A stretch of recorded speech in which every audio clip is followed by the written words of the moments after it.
I am hereby calling to order this district-wide safety plan hearing of the Board of Education of the Tuxedo Union Free School District on this Wednesday, August 19th, 2026. I believe there's a presentation. Are we going to have it up here? Yes? Yes. So I might turn around. You want to? So we're having a safety hearing. The presentation is going to be there, after which we'll have the regular meeting. I can never see it. And while we're doing that, I just want to introduce someone. If everybody remembers, Orange Ulster Bosse's is our partner in safety. And we had, in the past, we had Dwayne Lopez as our coordinator of safety through Orange Ulster. And he was promoted to the Director of Safety and Security at Orange Ulster Bosse's. He is succeeded by Mr. Tony Weed, who is with us here tonight. Like Dwayne, Tony's a highly trained and well-respected authority in school safety. Mr. Weed is a 25-year veteran of the Orange County Sheriff's Office, where he served as the undersheriff. He also graduated from the FBI National Academy. We've been in conversation. Mr. Weed has reviewed our safety plan and also the presentation that we're going to give tonight. So I want to thank him, welcome him to his new role, welcome him here to Tuxedo, and thank him for all the effort he's put in to help us get this plan updated. So with that, we'll start, and we have our business official over there, right, Louise Lynch. So yes, we're going to talk about this. We're going to, I think, do this collectively.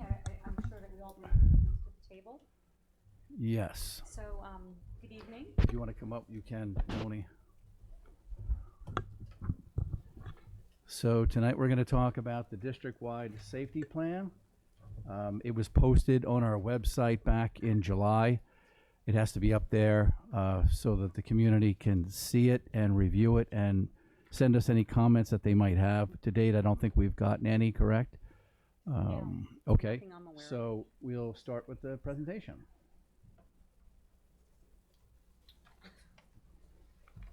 Sorry, I'm not sure if these batteries are working. You're going to do it, Dante? Thank you. Thank you. So I'll just start off by speaking about what drives this plan. This plan is driven by a body of legislation referred to as SAVE, which began in July of 2000. And one of the things that we're required to do is to develop a district-wide committee that is representative of the community and various stakeholders. As you can see, I am the chairman, and board president Gary is the representative for the board. You can go through the list here. We have Chief Marsh from the local police department, Elizabeth Rosser from the trooper barracks, Tuxedo Fire Department with President Gardner Hempel, and Volunteer Ambulance Corp, Edward Matz. Anthony Weed here from OU Bosse's, Health and Safety, and our school nurse, Marie Castricone. We're recommending also tonight for the board to accept teacher representative would be Renee Bloom. And we have a parent, but they're on vacation. I've reached out to them. We'll be hopefully appointing them, if the board agrees, in the September meeting.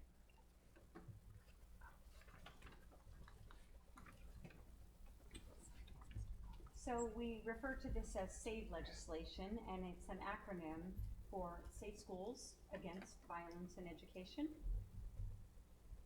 It was passed in July of 2000. We had our initial plan at that point, as every other school district in New York State was required to do. And there's been a plan every year since. It just gets updated or amended based upon any changes in the law. Okay, Dante. So we talk about this legislation and the purpose of this plan, and I think it's really important that we realize that this is like an umbrella. We have our building-wide plans that have a lot of information. This is really just incorporating that the district is attentive. We're reviewing that on a regular basis. We want to ensure that we're timely and we're reviewing things. So the purposes of this legislation of the district-wide plan is prevention, response, recovery. And if you talk to the folks in Albany, they'll tell you this is basically like a public service announcement. this isn't the plan. It's just an overview and letting the public know that we do have a plan. We can't share what the plans are. Those plans are called BERT plans, Building Emergency Response Team plans. This is just an overarching, we have a plan, it's in place, it complies with the laws, and it's been reviewed by our partners in law enforcement and experts in the field. Yep. Yes. So again, we're differentiating between, this is the district-wide SAVE team and then the building level teams. So each entity, the larger entity, is the more public version of this. It lets the community, we involve first responders, we involve lots of stakeholders so that we have a wide representation and different opinions regarding this. But it's the building level plans that, as Mr. White referenced, are a little bit more specific, a lot more detail, but we don't disclose that because we certainly don't want anything shared or to get in the wrong hands.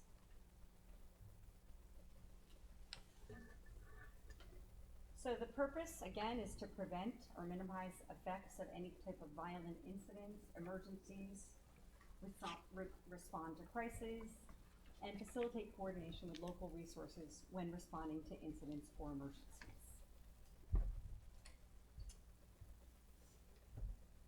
Again, the district-wide plan is a global overview where the building level plans are very specific, detailed, lots of information. But this is the district-wide plan, the one that's shared, and it's shared widely. So we had an obligation to do a public hearing with 30 days notice to allow community or anybody to make a comment. Maybe they liked something, maybe they thought we missed something. We haven't heard anything, received any comments. If we did, we would have reviewed those, discussed them, considered those. So we're asking the board to amend and adopt, and then that entitles us to get this up to SED by October 1st. And the only amendments to the plan is what was recommended by Mr. Weed. I don't know if you wanted to add anything. No, heavy on the prevention, right? That's- Heavy on the prevention, that's first and foremost, which is pretty solid down here. I was with the sheriff's office before this, part of the school safety deputy program. I work for Tuxedo Police Department as well, so I'm familiar with the schools and the program down here. The response, hopefully we never have that, and the recovery, hopefully we'll never have to use that as well. The plan also addresses more than just that really stressful traumatic incident. It covers all different things that could occur throughout the day. So the plan is very detailed. The only thing I updated was some language that is from SED and new terminology and some appendices that they wanted in there. Other than that, the plan was very comprehensive as it was. So I just updated some small things. So the board has a copy of both the original draft from last year and Mr. Weed's suggested changes. Thank you. So, can I ask a few questions? So, did the committee meet already, or it's basically last year's plan with your suggestions? There was a building team meeting in June that Jared and Jenna had met and gone over with. As I understand, I wasn't part of that. Right now we're configuring the committee so that we can start our meetings. Okay, so the committee hasn't, the full committee Not the district, no, and we have new members as well. Okay, and you said on the website there's... Yeah, the plan is up on the website. I'm not sure, where is that, Louise? It's the overview of the plan. It's the district-wide plan. Right, not the Yeah. building plan. Correct, that's right. Yes. So how do we notify the public? Do we send out an email? Do we send out a... It was sent out on the website, on the live page, as well as the news page. Okay. No, I'm just They curious. posted on the I mean, I'm sure we have a list of email addresses for at least the kids that go to school here. It would make sense to me that we would send out a notification to at least those parents to give them a chance. Because, I mean, how many people are checking the website in the summertime? Yeah, we've had limited resources about getting things out because we haven't had a PR team in place. So we did the best we could. We got it on the website, and it was posted out as Chris just mentioned. So is it possible that we can, We can do that, sure. Hopefully after tonight, we'll be appointing the PR reps, and we'll be able to start to get stuff out. thank you. Yeah, that's in the agenda, Gary, for tonight. Any other questions or comments on the hearing presentation from board members? Anybody in the audience? Tom, you have any questions about the safety plan? Nobody else? All right. We gotta close. Yeah. Motion to adjourn. Okay, do I have a motion to adjourn? Yep. Yeah, to close, right? To adjourn the hearing, yeah. Right, to close and adjourn the hearing, do I have a motion for that? Somebody? So moved. Second? Second. Any discussion? All those in favor? Aye. Aye. Motion carries. So now that the district-wide school safety plan public hearing has now been adjourned, I will call to order the regular meeting of the Board of Education on this same night. Please stand for the pledge of the flag. I pledge allegiance to the flag of the United States of America and to the republic for which it stands, one nation, under God, indivisible, with liberty and justice for all. Thank you. Have a seat. Madam Clerk, please do a roll call and quorum check. Is it Here. Yep. Bronwyn Roundtree? Go ahead. Yep. is it okay if I bid Mr. Tony? You can stay if you like, but if you wanna leave, because we're pretty much complete with all the. We had no other questions, so we're good on here. So yes, I want to thank you for coming down tonight, Tony. Thank you. Thank you. I am here. Okay, thank you. Bronwyn Roundtree? Here. Susan Mitchell? Here. Bonnie Takuchi? Here. Chris Ganley? Here. Jean-Michel Tejerina? Here. Michelle Watts? Here. Quorum is present. I have a motion to approve the agenda. So moved. Second? Second. All those in favor? Aye. Aye. Motion carries. Superintendent's report, capital projects update. That's you, Jeff, 3.1.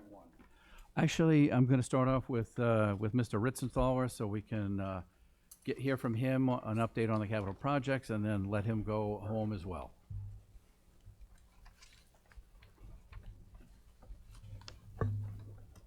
Appreciate that. You're good, though. Another presentation? Yes. You have that in here? It's Do you,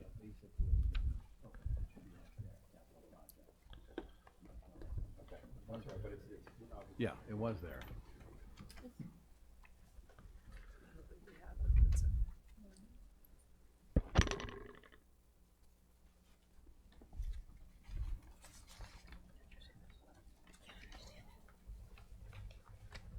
thanks, Dante. Appreciate it.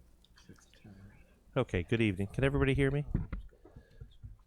Good evening. My name's Tom Ritzenthaler with CS Arch. I want to give you a capital project update. Obviously, it's been a long summer. We're getting ready to welcome the students back into the building, which is always exciting. It went far too fast. So we have made considerable progress in some areas and not so good progress in some other areas. I want to share that with you. I'm just going to go through each in turn. Typical agenda as we've had before. We'll go through the 2024 capital project. As you know, that's the security vestibules at both the Baker High School and Mason Elementary School, as well as the cupola clock tower restoration at the high school as well. And then I want to touch base on a little update of the structural assessment at the George F. Baker stair towers, if you remember that from the couple previous updates that we've done. So, of course, I always show this slide to refocus us that the purpose of school construction is to improve education for children. We certainly live by that model and want to hold true to it. It's great that you had your safety plan update because security vestibules are really a piece of that plan in a small way to protect your students.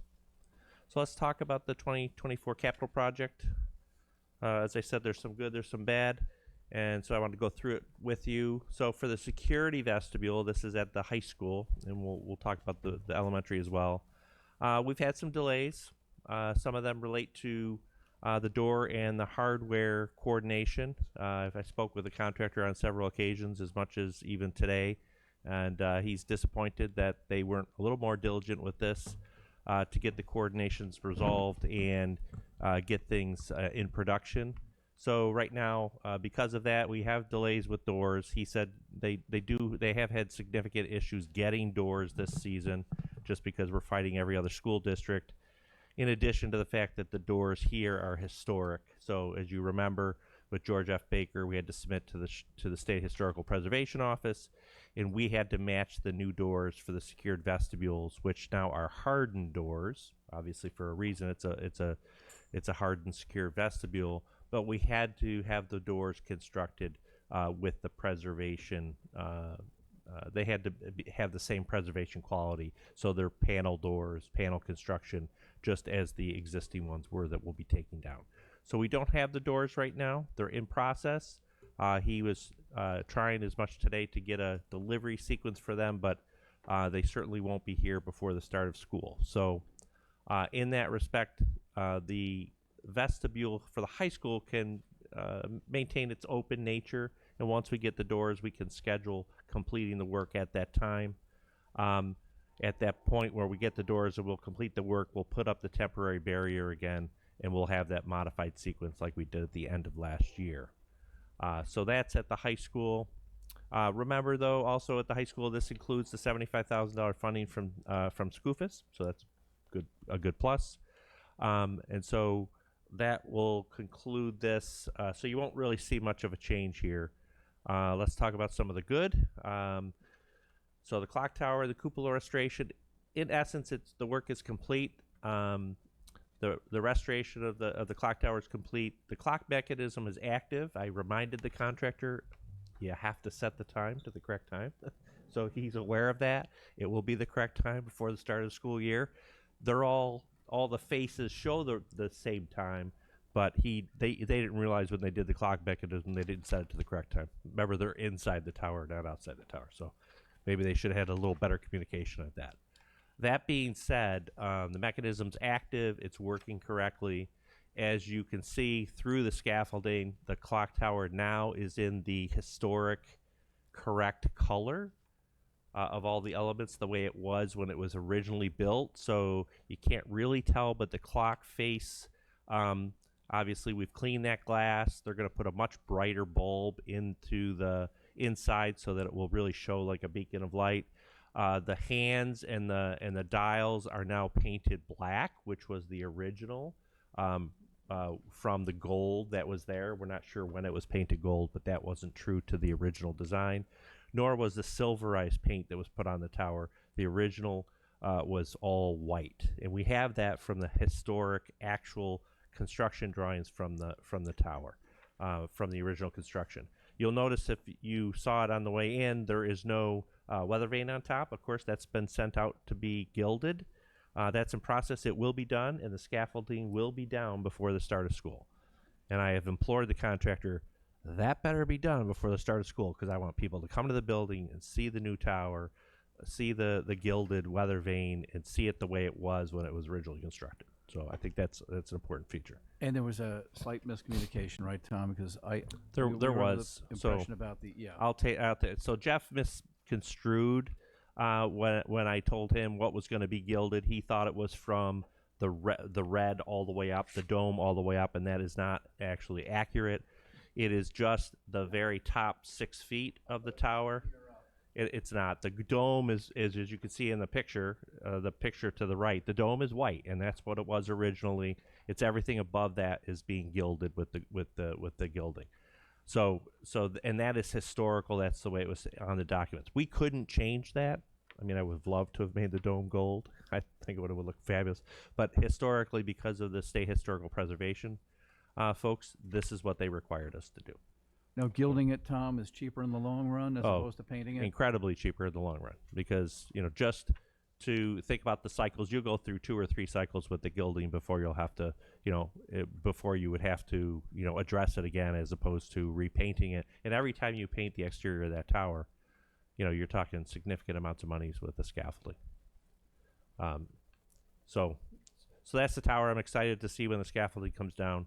In fact, I think I'm going to be here when they take it down, because I want to really see it firsthand to see what it looks like. So if you see it dim at night right now, we're changing the light out. That's going to get to be a much more brighter, because we really want it to shine for the community as a beacon. How does the clock hands get set? Is it a manual process? So you know what? I don't exactly know, because it is an electronic system that runs it, but then the clock hands are on gears. Okay. But it's controlled through a unit. So it's on the inside. It's on the inside. It's electronic that can be set, Yep. and that So- should adjust the hands. Yeah, so they'll come back. Okay. So he knows they've got to, I spoke again to him about it today. I said, can you please make it say the right time? And it's, No self-help. Well, that's a good question, Yeah. actually, Tom, because is if it's remote, will we be getting that and instructions and warranties? I and all can that? I can talk with the because there's only so many companies that do these clock restorations. I mean, literally is probably 2 or 3. And we've done many of them, from New Rochelle to we've done quite a few of them. And so I'll see if they can give us instructions on how to reset in case that the timing is off at some point. And the electronic mechanism. So that's why we would need to know. That's a very was my- you're that was the one of first my- person that's ever asked me that. That was my third question, actually. So let me see if the repair and the electronics in that automatically sets back to daylight. So I don't know that. So let me confirm that. How does the time get set? Is it synced to atomic time? Is it No, synced to a NIST? it's time clock? it's a mechanism that goes on its own. Okay, so if there's slippage, you have to You'll have to manually correct monitor it. Okay. So, and I'm sure there is an adjustment with it, fast and slow, to get it to where it's kind of keeping the proper time. This one, and I'm sure everyone's different. This is a 3-phase clock, right? The one we did in New Rochelle was a 4-phase clock. Some of them are just single phase, which are obviously a lot more accurate because you're only cranking one at a time, or one instead of 3 or 4, which is a little more difficult. Thank you. How long does the whole process of taking the scaffolding down? And the reason I'm asking is if we wanted to turn it into some sort of a media event, or is it 6 hours? That's probably a day. It's probably a full day to take that down. Yeah, it's because they have to really take safety precaution measures as they take it down as well, and making sure they're meeting OSHA requirements. Yeah, I don't think you want people outside around the building as they're taking What's it down. the anticipated date, if you know yet? So he didn't give me a final date. The weather vane's being gilded right now, and I expected we were going to have it back tomorrow or Monday, and then he was going to come back and they were going to obviously place it, fasten it, and then probably the next day. So I was thinking it was probably going to be anywhere between Tuesday and Thursday of next week that they were going to start to strip that down. Jeff, when you find out, is it possible to share with the board? Yes. So if we can be here, I think that would be nice to see. Sure. When the weather vane goes up or when the scaffolding comes down? Both. But, So the other thing I could do is let me see if I can have my drone pilot in my office come down, and maybe she could take some footage of them taking the scaffolding away, but then doing some overhead footage with the new clock tower in place. So you'd have some really things to put on the website and such. Especially So- since it's the symbol of the school district. Yeah, let me see if Sabrina can come down. I try to get her scheduled to come down. If not, Matt has a drone. That's true. Yeah, yeah. Yeah. So does he have a drone? Yeah. Yeah. So we've got pretty sophisticated drones. So let me see if I can get Sabrina. If it's Thursday, might be a little tough, but let me see. So I think she'd be excited to do that. So I think we're all excited about when they finally remove that. Okay, so that's the cupola. Looking forward to that. So then the elementary, again, the elementary is the same position. We're waiting on the doors. And so as soon as we get the doors in, this has been temped off, so you'll use the pathway you've been using toward the end of last year. This is still safed off because there's no way to kind of keep this active while it's under construction. The contractor is going to come back, and I'll get a date I was going to give Brendan a date to just go through, make sure everything's safed off, make sure everything, and if we felt like the temporary partition needed to be repainted or dressed up a little bit for the school year, he said whatever you need, he wants to do that for you. So he's gonna address that. So the other thing I'm trying to get a date on, I think, Jeff, is it tonight that they're gonna potentially vote on the flooring? Yeah, that's, that's on the for this that's on the whole agenda area. tonight, folks. It's a So change order. I've been imploring him, if the board approves that tonight, I want it done before the school is back in session. Not that they'll see it right away, but I want him to make as much progress as possible. And I'd like to just get the flooring out of the way. Does anybody have any questions about the change order? You saw it in the packet. A letter from CS Arch, and that we did the work, and the old flooring is going to show up like a. So with the latest, also with the latest change where we kind of readjusted the way that the vestibule worked and the cut through for the bathroom, it kind of chopped up the flooring a little bit. So we like to get all the flooring to be uniform across. Plus, it really needs new flooring. The flooring's not in great shape.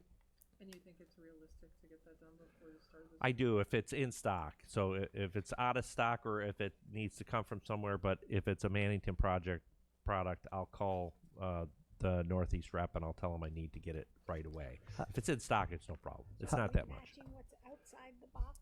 So Where the desk is, where the old desk was positioned? No, we're going to go in. It's with I believe what we specified is an LVT product. It's a product that doesn't require waxing. It doesn't require stripping and waxing every year. We're trying to get away from those practices and also just putting the chemicals in the building every year with that stripping and then re-waxing. Plus, it's also burdensome on your maintenance staff. So we're trying to, as we do new flooring like that, we're trying to turn the products over so that you have less maintenance. And that's what every district is doing now. They're either doing no flooring, it's just raw concrete, and just burnishing it, or they're going with a floor that doesn't require the waxing, because we're trying to get away from those products. And so this product would just it's really just soap and water for cleanup. So I won't hold you to this, but do you have any sense of when the doors will be arriving? So the original, because we approved the doors like back in May, and then there was some coordination issues with some of the hardware sets and the access controls for the hardware sets for the doors that have access control on them. And so they were telling us at that time it was 12 weeks, but I think that was for the standard doors. For the custom doors, it was probably more like 18, as much as 20 weeks. So I would expect that we're looking at probably a completion around Thanksgiving, if I had to guess. Follow up on that. Once Sure. the doors and hardware come in, is that something that could be installed while the kids are in the building? They can do this. They could do it. Well, for the high school, what I would suggest to them is do it second shift, so the kids won't interrupt the kids at all. And since correct, since we're safed off at the elementary school, they can go in and do it anytime. Right. So when they come in, it can be done right away. Yeah, and like the ceilings are up, all that kind of stuff is done. So it's really just just getting the darn doors in. I'm not happy about it. So I've said it to my staff. We should have been a lot more diligent, and the contractor said no. You should throw it on us. We weren't. We dropped the ball on it, and I said, look. We work together as a team, and we both needed to be far better at keeping on top of this. Because we know, in summer especially, how hard it is to get equipment, how hard it is to get materials. Doors especially, custom doors especially. And then these doors, and they're also custom because it's all ballistic glazing, these are hardened doors. So then I just wanted to update the board. So I really wanted to update the board on just the budget overall. So just a reminder, our original budget for the vestibules was a little over 1.1 million, 1.15 million. Our bids that we received were 753,000. So you can see we were considerably below budget. Now we did have the first changer to modify the configuration a little bit. But again, we're still significantly below budget. And remember, we also still we didn't award the generator project, so that 225,000 is still there, and obviously we're not utilizing that. This is going to be well under the budget. Jeff, I actually have a question about when things like that happen. when you save a significant amount on a project that was voter approved for a certain dollar amount, what happens to those funds? What can they be used for? Can they be moved into an emergency construction fund? Can they be used for other kinds of, like we know that there are new windows perhaps needed in GGM. Can they be used for other projects, or do we have to come up with something else that's approved by the voters again? Well, unless it's something under the original authorization, we have to stick to that. It's almost like a bond. You have to, whatever the board put out there to the community that I was gonna do, it has to be within those confines. So sometimes when we put work like that, we're very, very broad so that we have, you never know if there's an unforeseen condition or whatever. So, in this case, we'll look at what the original was, because it was a few years ago now. If need be, what we'll do is we'll put another referendum up in May to reallocate those funds, and we may already have an idea of Is what- this a good segue into my next slide? Yeah. I was going to say, Yeah. this is a segue into the next slide. Well, and we've started talking about this, Houston, we do have a problem. Yeah. But Tom's gonna go into that a little bit now. So that may be one of the uses we consider with the money. Yeah, so as you know, we've been monitoring condition at the high school. It's the 2 stair towers on either side of that back addition that was built about 20 years ago. We noticed at one of our inspections cracking that is starting to appear at the inside structural block coursing. So this is a 2-wythe masonry wall. The block wall is the actual structure of the stair tower itself, and then at the exterior there's a brick wall that basically just attaches to it. So there's no structure to the brick. So we see it on the structural portion of the stair tower on the inside. We do not see any of the same cracking on the outside, and they kind of work as independent systems. They're not hard tied together. They're just tied together with straps. It just basically holds the brick wall in place. But this is the structural. So this wall is supposed to have structural reinforcing. It's supposed to have grouted cores, all of these things that give it its structural capacity. We, as you know, did a lot of investigation with our structural engineer and noted that this wall doesn't have what our structural engineer would define as the appropriate level of reinforcing required for its construction. Remember, this is a big open area. It's 3.5 stories high. It's 40 feet high in the air. And so at the upper portions especially, you're seeing a lot of the step cracking, and you're also seeing the shear cracking, like all the way to the windows, down the windows, and it's actually down to the floors below as well.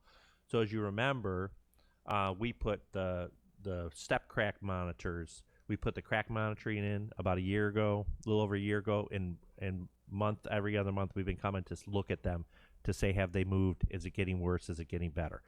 It's not going to get better. Fortunately, it's subsided a little bit, and that could be for a lot of reasons, but it's not going to go away, and it's not going to get better.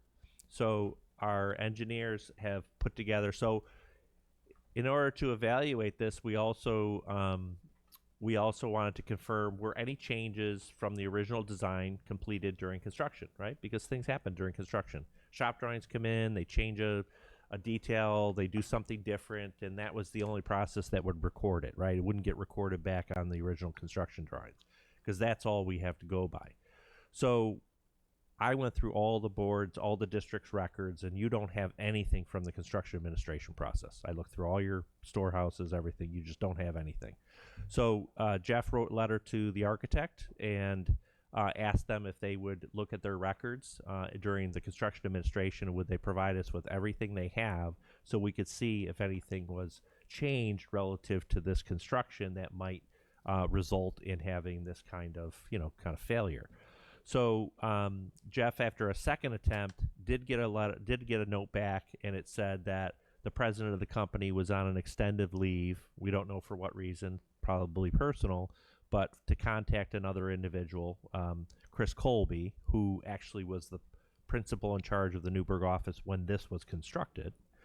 He's now down in the Carolinas, and he got back right away and said that they would look through their files, but noted also that this was 20 years ago. We'll have to see how much we have. All of that being said, we took a proactive measure. I went with my structural engineer and I said, you got to give me what are our options to correct this, right? Because it needs to be addressed. So the two options were, well, you could take the stair towers down and rebuild it. And I said, well, that's not really an option I want to explore, because even trying to do that would be next to impossible and keep the kids in session the whole time. The other is to mitigate it in place, which means that they would come in, they would put scaffolding up in the entire interior. They would route out the cores of all the blocks, install reinforcing rod all the way down to the foundations, grout those cores solid, and put the facing back on the blocks, and then repaint it and refinish it, and reinforce it basically in place. Again, still a pretty significant effort, especially considering it's 2 stair towers. So they gave me a lot of details. They gave me a lot of information on each of those options. I've sent it off to one of our construction managers that we work with, Jacobs, out of the city, and we work with them in Newburgh and East Ramapo and New Rochelle. And he's going to put some numbers to it. He's going to have them at his estimating department estimate, well, what do those two options look like? How much will it be? And then we can talk about it, which direction we may want to proceed. And then the board can decide whether that's something they want to address in the near future. And to answer your question, it's one thing that the board could consider going to the voters in May to say we'd like to utilize these funds for this purpose so we can address these deficiencies in the towers. Right. We are also working with David Shaw to see if there's any liability on the part of the contractors. And I know we spoke to the insurance company as well, so we have Correct. to follow up with them Yep. also. So using the money from the capital fund hopefully be the last resort. Yeah, but they it's they not asked on- also, what do you have from the architect? Do you have stuff? Did anything change during the design? They asked the same questions we asked ourselves. They also asked for all of our structural reports from our structural engineer. We gave that all to them. That really documents everything. We've GPR'd these walls, so we've taken what's called GPR, ground penetrating radar. We've taken radar and radared the walls, so we know where all the existing reinforcing is, and that's how our structural engineer made the determination that there's not enough reinforcing in the walls. So we've done that investigation to try to true out, how was it actually built. And with the fact that the inside wall cracked and the outside wall didn't, lead you to believe that there's some kind of design flaw in the inside wall? It does. Yeah, the outside wall is just really cosmetic, and again, it's just I mean, 'cause propped if it up. was settling or something. Yeah, you would but expect- the inside wall could settle differently from the outside wall. Like they're tied together, but they still work and move independently. That's why we're not seeing the cracking permeate to the outside, because they're not hard connected. They're just tied together with wire ties. So it really doesn't surprise us. But it is pretty interesting when you see that the cracks now have permeated all the way down through all levels of the building, and across window sills, across lintels. I mean, you can see the significance of these cracks. They're not minor cracks in the wall. So Jeff, just so I'm clear and not misunderstanding, you're looking at potentially there was warranties that might have covered this work, and if we're seeing a design flaw that we could go back to the original architect or company? I don't know if it's warranties or if it's going to be a legal liability, or an insurable. Maybe the insurance company will subrogate the claim. Maybe they'll reimburse us and then go after either the architect or the builder. These are all the things we're exploring. And the worst case scenario is if we're out of luck, if it won't be covered and we can't assign liability, then we'll have to use our own funds to correct it. But it's something we can't leave. We have Right. to address. You have to address, and there's two parts to the who's potentially responsible, right? Well, there's the person who designed it, and there's the person who constructed it, right?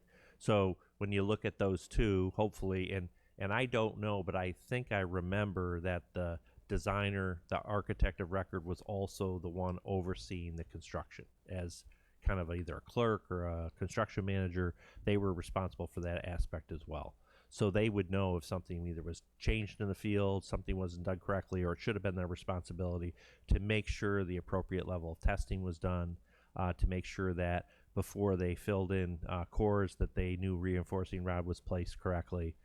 Back 20 years ago, it's a little different. Now we have newer requirements in the code for special inspections, and you have to do that. It's a requirement.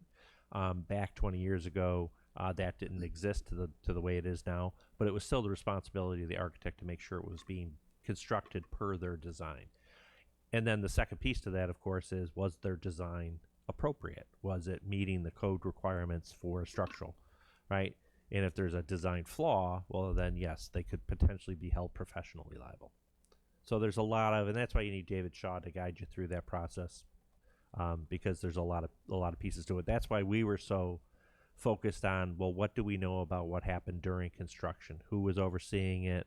What changes were made perhaps during the shop drawing process? When things get submitted to the architect, they have to review and approve, and then the contractor installs it per those documents. That's an important part of the process. And we've been working with David Shaw right along. Yeah.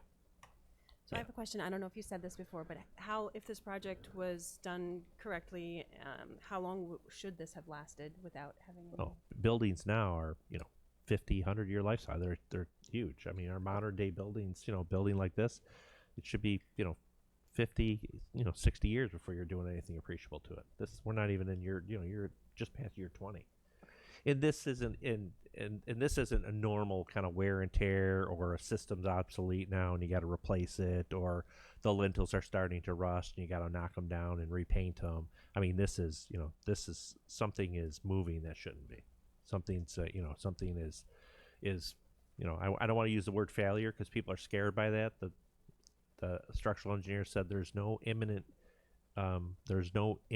issue or potential of it failing tomorrow or even in the next year or so, but it will have to get addressed. It's got to get addressed. It's not going to go away. But I don't want to I don't want anybody to panic thinking it's going to crash to the ground tomorrow. It's not. It's fine. I would be the first one to tell you. I wouldn't have gone in the building if that were the case.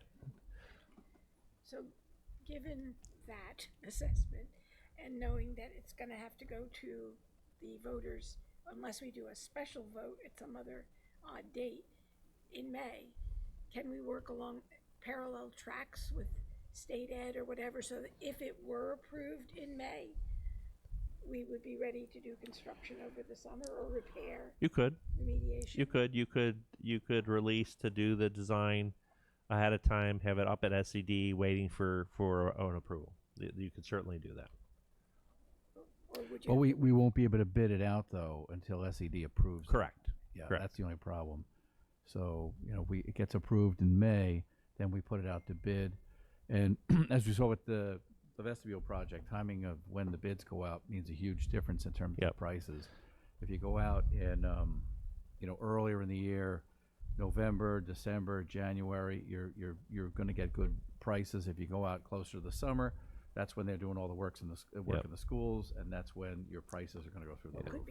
Could school be in session while one stairwell was being addressed? No. Okay. No, this has to be done in the summertime because you have to scaffold the interior of the stairs, and they're both required for fire egress. That's why I say the option to take the tower down and rebuild it, it's not an option because you could never do that in a single summer. It's just impossible.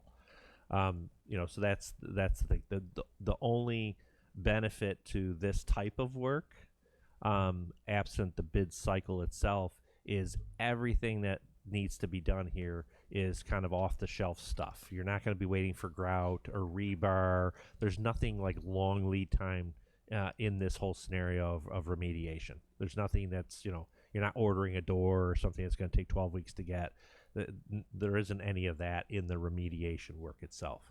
Scaffolding, they just go and they rent it. So that's probably the only good, only good grace about this. I will say, and I've been upfront with Jeff, this isn't a $50,000 fix. This is, remediating this from the inside is probably hundreds of thousands of dollars.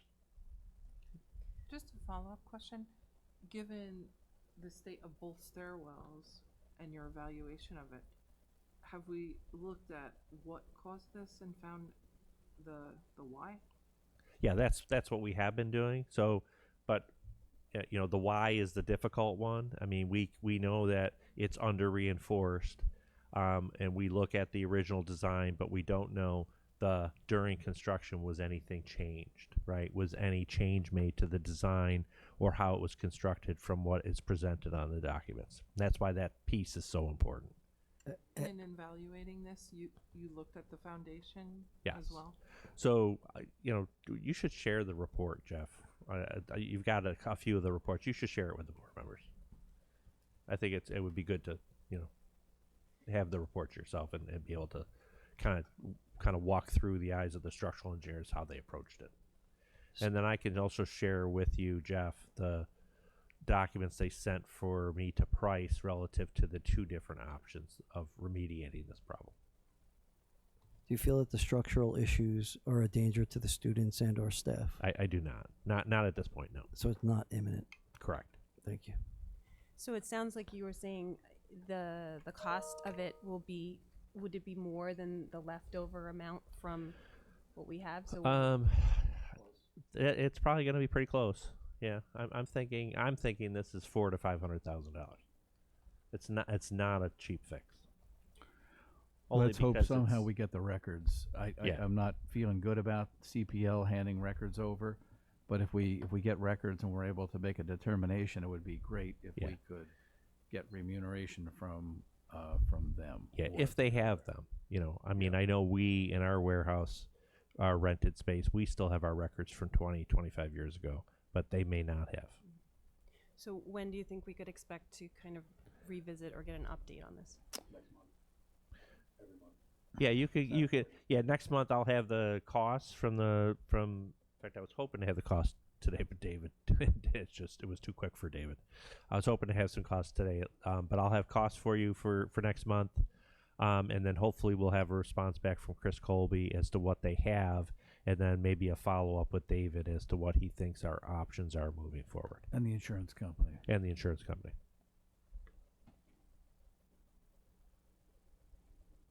Yeah. Thank you. Barring that, though, Bonnie, if getting back to your question, if it's not on this, we can start looking at other options with the money. We could put it out there for the community to reallocate whatever's left over to some other project. Yeah. And I would encourage the board to go into these stairwells just to see the extent of it. Yeah, it's, it's yeah, it's pretty predominant. And I think that was it. Other questions? And because then we also have on there the change order for the flooring. So I don't know, Gary, if you want to change that in the order, or if anybody has no questions, we'll make sure. No, Move that up it's not. to do that next. You can explain it. Let me check with it. But And just so pretty you sure know- it's not. Any of the waxless are not shiny. It's the wax that makes it shiny. Tom is also preparing the change order for adding windows to the main office over there, so that for security purposes, I can give you an update on that. Yeah, go ahead. So I spoke with the GC, and he had priced up the original windows that we had provided him. The GC had come back and said, I have another window option, which is similar to what you have, but is much cheaper for the district from a cost standpoint. And so he was providing us that, and I think he was going to get us that. I didn't see it today, but he was going to get us that cost proposal this week. I'm not And sure that's- which windows are you referring So, So- Bonnie, when you look at the entrance of the building, you know how it's a solid brick there? What we would do is we'd be cutting out some Oh, new you're windows. GGM, you s- Yeah. Georgie Yeah. Mason. You Yeah. said over there, I'm thinking GM. So from the new office location, you could see the front entrance. Yeah, you can see what's happening in the parking lot and in the front of the Yeah. building. It's not a blind spot. So he retooled that because he was able to find some savings in doing that. But we're well under budget, right, Tom? Oh yeah, So yeah, and we- even with that, we're going to be well under budget. Okay. So, do you want to, 6.10, Gary? Yeah.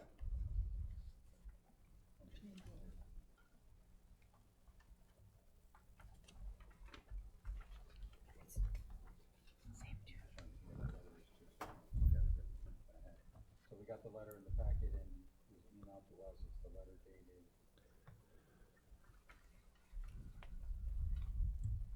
There you go. Yep, so CS Arch letter dated August 11th. Yep. Emailed in our packet.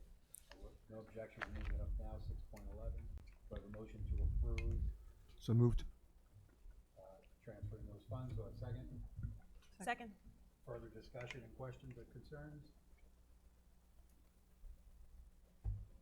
All right, all those in favor? Aye. Motion carries unanimously. Okay, I will call him tomorrow. For the public, the amount of the change order, we discussed why it was, but it was 33,000 and change. Yep. So it's Yeah. we- Yes, absolutely. All right, I will call him probably on the way home because I want him to jump on it. Does anybody have any more questions from Tom while he's here? Thank you, sir. Any follow up? Just give them to Jeff. He can forward them to me. Okay. Thank you. And I'll see you next month. Thanks, Tom. you. Thanks, Dante.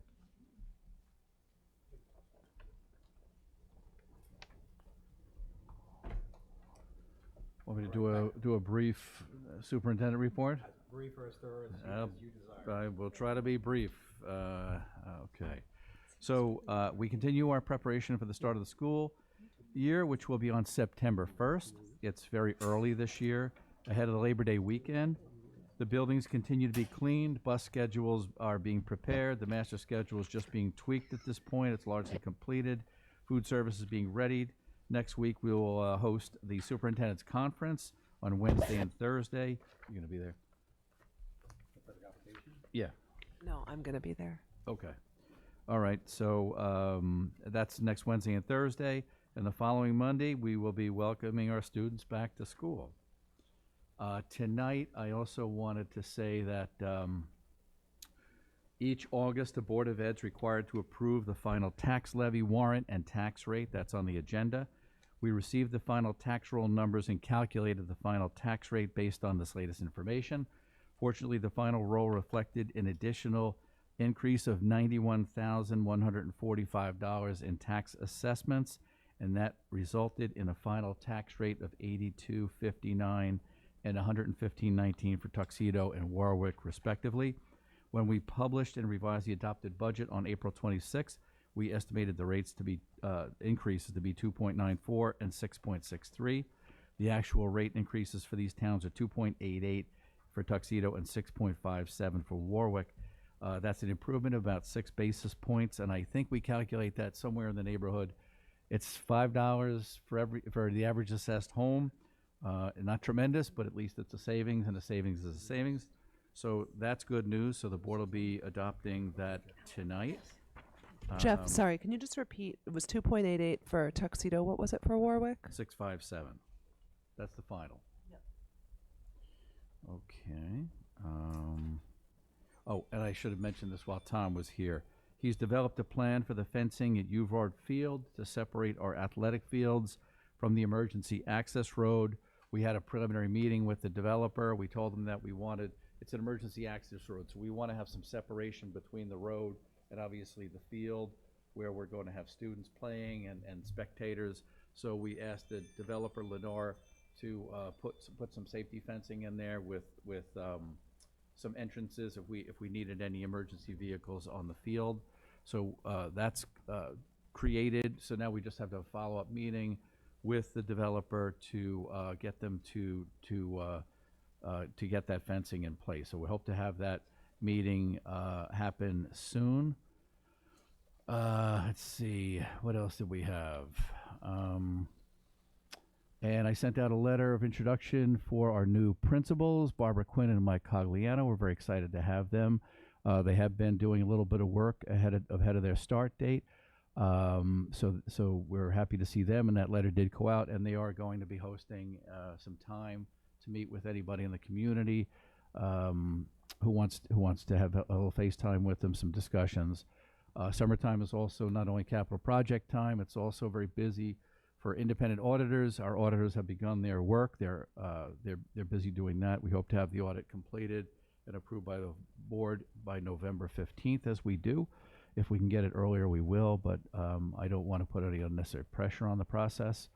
Also, we received a notice from Lennar exciting that they will be starting drilling and blasting on August 26th as they begin preparation for the North Ridge neighborhood. It's a new development that's going in. So that's going to be happening on the 26th. We did get some updated registration numbers, which I'll share with the board in an email. And I think pretty much that's all we need to cover for tonight. Could I ask one question? Me too. Sure. Please go. Wait, this guy's cut me off. Any questions? I just wanted to know if the letter that was introducing the principals, did that go out as a district-wide email? It went out again on the, it was posted on the website, and it went out on social media. I don't know if it went out, did it go out on the email? I think it's Well, important. after tonight, we'll have PR people, and it can go out tomorrow. Okay, and then when we get to the discussion of the PR people, I'd like to discuss maybe a plan for this group to have summer coverage and do, you know, some of these things that need to get done in the summer that didn't get done. Maybe we could talk about how to incorporate that into their job. Well, you know, hopefully this year we got the budget passed, and we got past the whole budget defeat from the prior year. Hopefully we're going to get a lot more tax revenue in, and we'll be able to allocate more appropriate amounts of funding for public relations and for other things that we find necessary for the school. But we have to deal with what we have allotted for it for this year. So Yep. if we could space it out so Yep. that they have Well, some responsibilities over the summer. Summer's almost over. No, for Yep. the next summer. Well, next summer is the new fiscal year, New budget. so that'll be the new budget. Excellent. Yep. That's why I'm saying if we hopefully can allocate a little bit more into the budget for 27, 28, you know, we'll be able to get that full coverage. Okay. All right? Jeff, I'm sorry. Go ahead. I was just going to ask, what's the start date for the principals? It was the 25th. However, we did give them extra days, and they had been working on some items that were necessary to be done before school starts, including they've been part of the scheduling team. They've had a very big input in that. Mike has been reviewing all the CSE changes, and he's identified, that's why we came to the knowledge that we needed an additional 1.5 special ed teachers, so we're grateful for that. So they have been doing some work over the summer, as I mentioned to you. We did allocate some additional funding for that, but their official start date's 25th. Thank you. Which is, next week. Jeff, can you update the board on the news from Preferred Group, the third-party flexible spending administrator for the school, Yes. and the potential impact it has on the district? Yes, actually, Louise is working on that. Louise, you have a second there? Can you give us an update? Louise has been working with our attorney, David Shaw. This is an issue that's hitting multiple school districts, not just us. But, you know, I'm not going to steal your thunder. Go ahead, Louise. I wish it was some good thunder. But anyway, so the Preferred Group is a third-party administrator that the district has used, and I've used them in other districts. They're well-known. They've been around for a long time. I was surprised to learn exactly a week ago via email that they ceased to exist. So we don't have any more details, but it's very unusual. What that means to us and our employees is anyone who is having payroll deductions to a flexible spending account, either a health, a medical card, you know, used for prescriptions, things like that, doctor's copays, or dependent or child care deductions, their money that is with this third-party administrator are not accessible. So we didn't really know this to give anyone any advance notice, but we've been very responsive. The first thing we did is we reached out to our lawyer. He has drafted a letter, Mr. Shaw, and we sent that out Federal Express. It's going out, I think it went out today, might be going out tomorrow, timing. And we notified our employees, each of the individual employees who were participants and had money. I did learn from one employee, they all have individual login, much like a bank. They actually see more than we see because we don't have login. But I guess I'm just my gut feeling on this is it's a lot of IRS compliance around this. They're holding other people's money. It's a little bit like a trust. So we will get it back. It will come to the district, and the district will return it to our employees as through the deduction process. It will be like a reverse deduction because it is pre-tax deducted. So, but we're kind of in the wait and see mode. I don't know if someone will buy out this company, if this company will send out checks, but I'm sure there will be lawyers involved on every side. But so that's kind of where we are right now. In the meantime, we have shopped and we've secured 2 proposals from 2 other TPAs that do things similar to this. We've gotten those references from other Orange County school districts. There's a company called Task, and I think it's P&A, and we're evaluating the cost of those because there's an administrative fee, and we would have to roll this out to our employees when we select a new TPA. So that's a little bit. I don't know if I was too lengthy, not enough, but it's a little bit about what's going on. So does that mean that the contributions have been frozen from the district, so no further deductions from? Yes.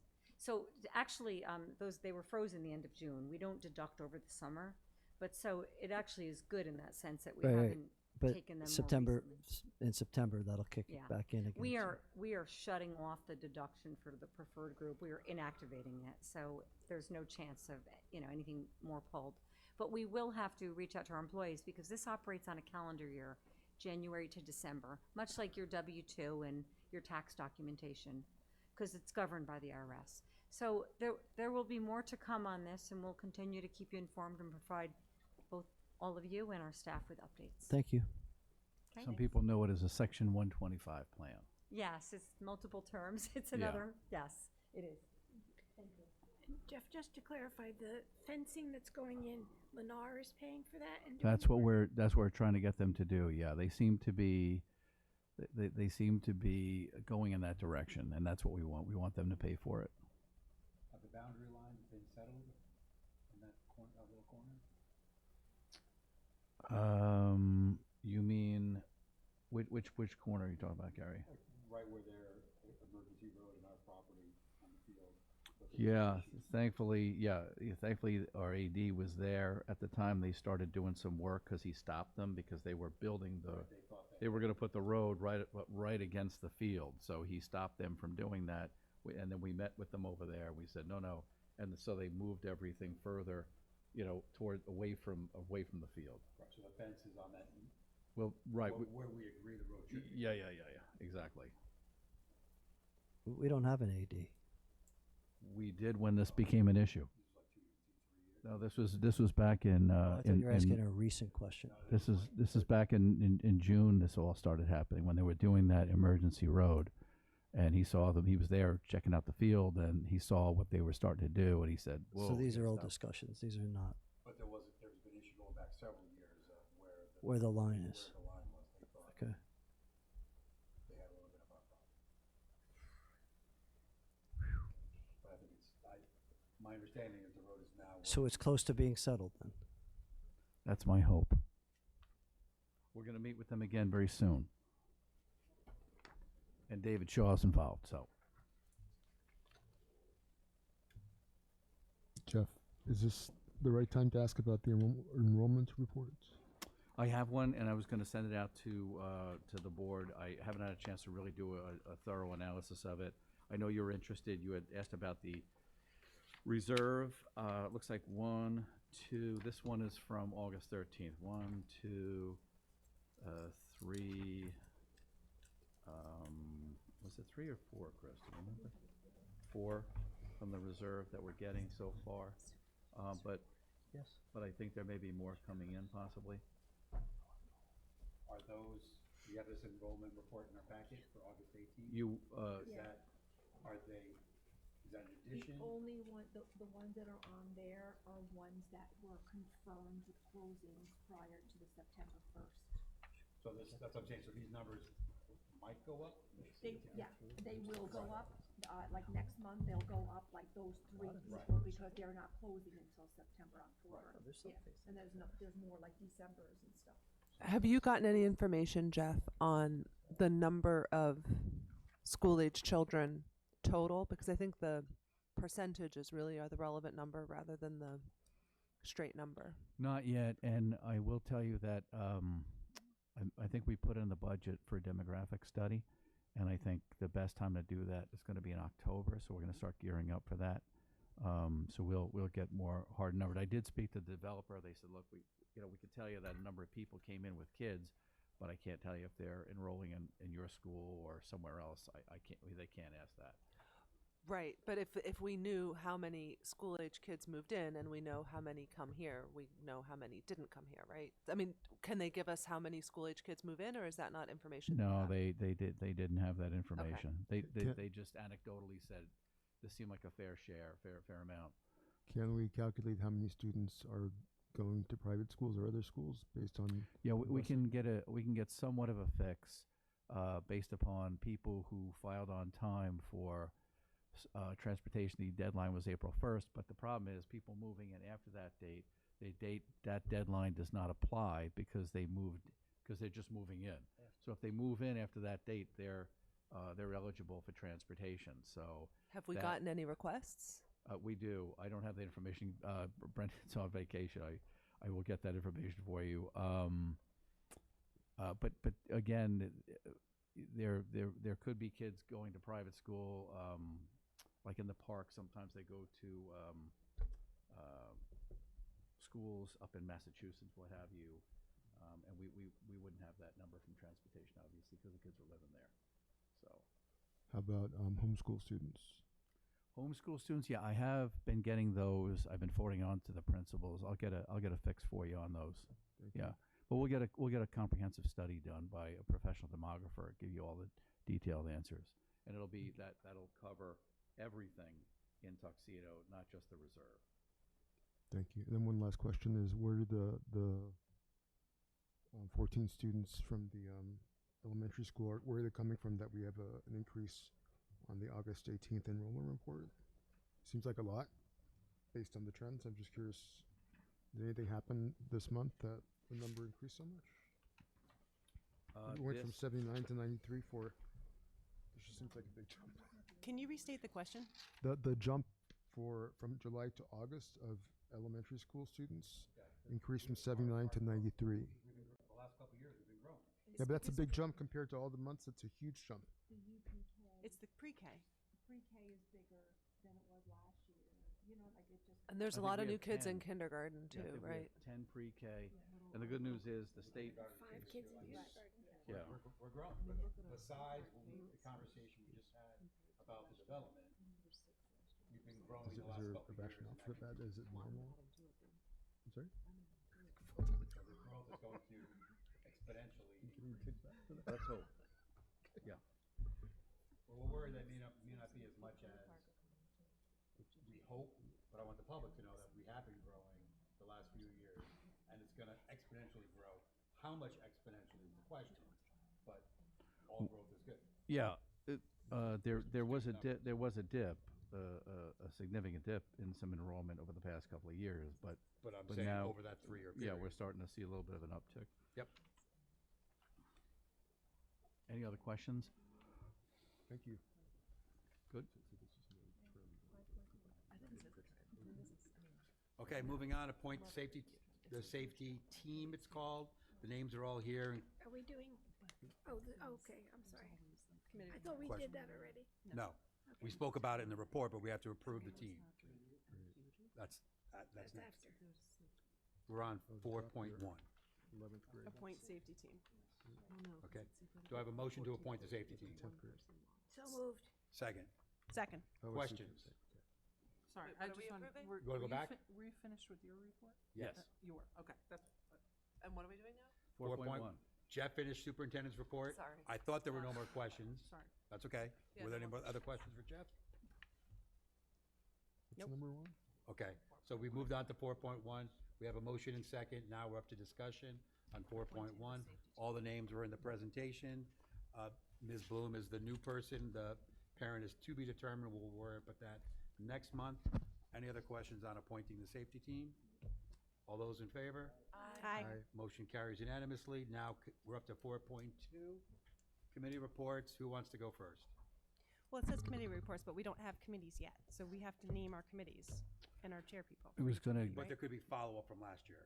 Oh, okay, 'cause- Is there any? That Because they was kind of my dissolve at question. the end of the year, right? They're annual, so we have to. so I was gonna give you in September a list of the mandated committees and the others in September, some recommendations for Gary, in the September, report, if that's okay.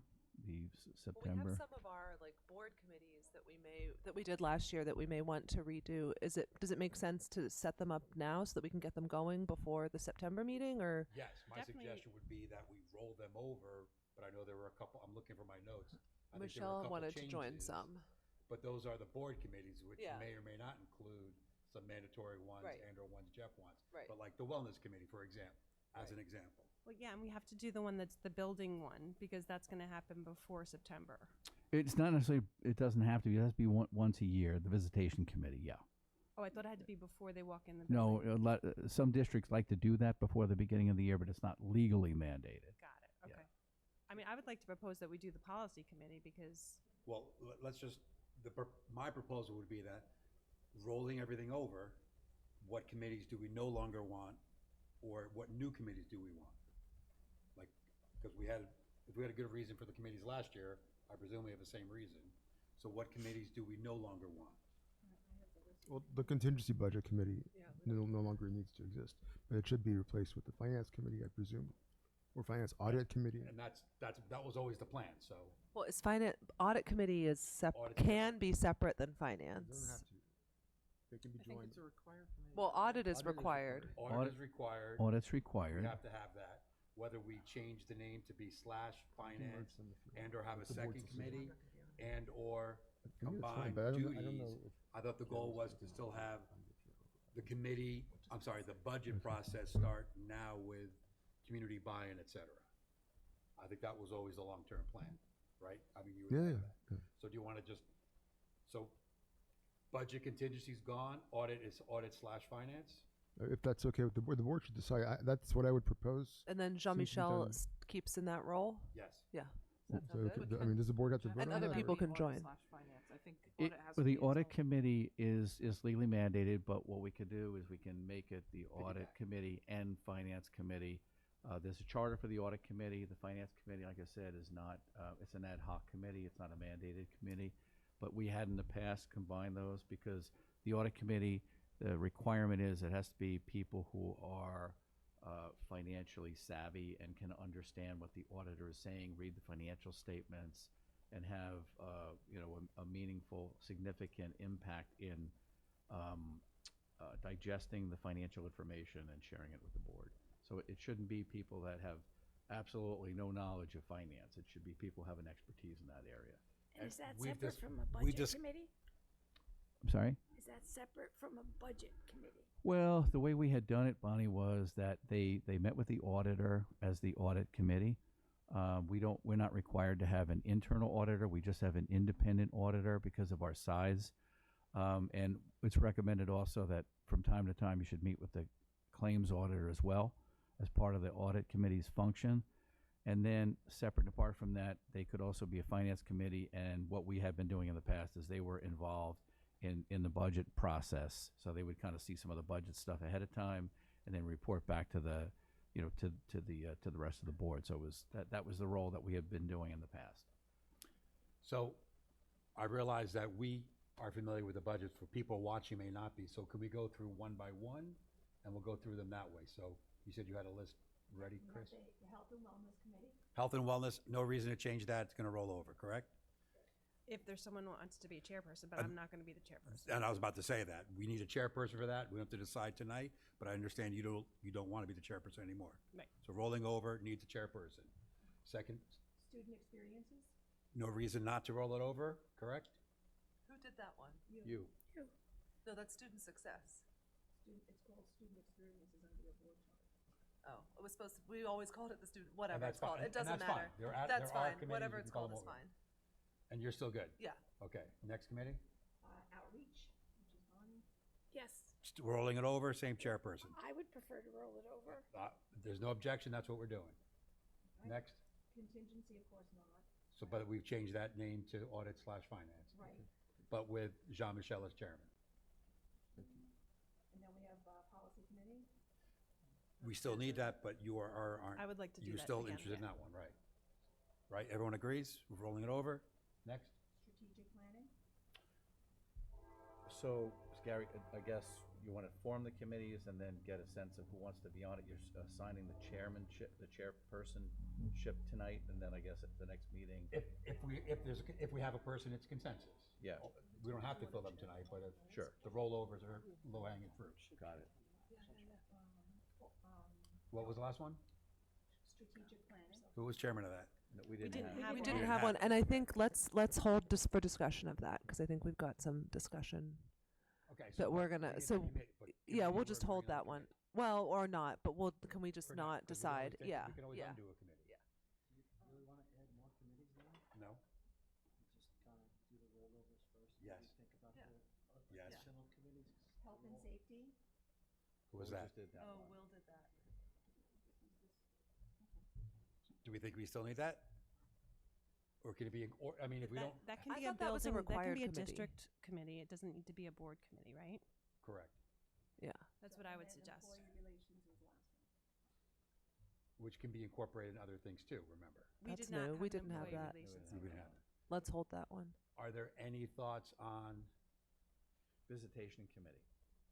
That has to be in was it. that a board committee or It's district? a board committee, and it's only required to have one visit per year among the school buildings to just note the condition of the buildings. Some schools do it before school starts. That's not a legal requirement, but some districts want that. So that's a required committee as well, the visitation committee. Did we have that last year? I don't believe you did, no. So Gary Chris, said you- that I thought you said that when I asked if we had it, that you said you did it. I thought we did it. I thought we did it. Is it called something different? No. Yeah, but we did a visitation. I'm not sure if it was called the visitation committee. Okay. We had a We walkthrough. fulfilled the requirement, but we didn't formally name it. Okay, any takers for that one? I can do it again, but it wasn't, I think I just did a walkthrough, so, Okay, but that could be me. So you have that one too? we're adding that, yeah. So visitation. Michelle, if I recall, you were interested in policy and outreach, but as members or chairman? Only because Health and I'm not putting you on the spot, because we can fill spots later. Bonnie would still be chairperson. Well, but we're limited to 3 board members. Jean-Michel and Susan also joined that last year, so I don't know. So we can work on the final details. I want to get the gist that we have the rollovers that are simple, vacancies we can fill. We'll squeeze you in. I know you had some choices. We'll talk about that. I just want to officially create, if there's no objection, all of those committees that are now listed. Most of them are rollovers. One's got a name change, and now we're calling visitation technically its own committee. If health and wellness is Susan stepping down from the chair of that, Michelle, if you were interested in that, is that something you would want to do? Is step into the chair there?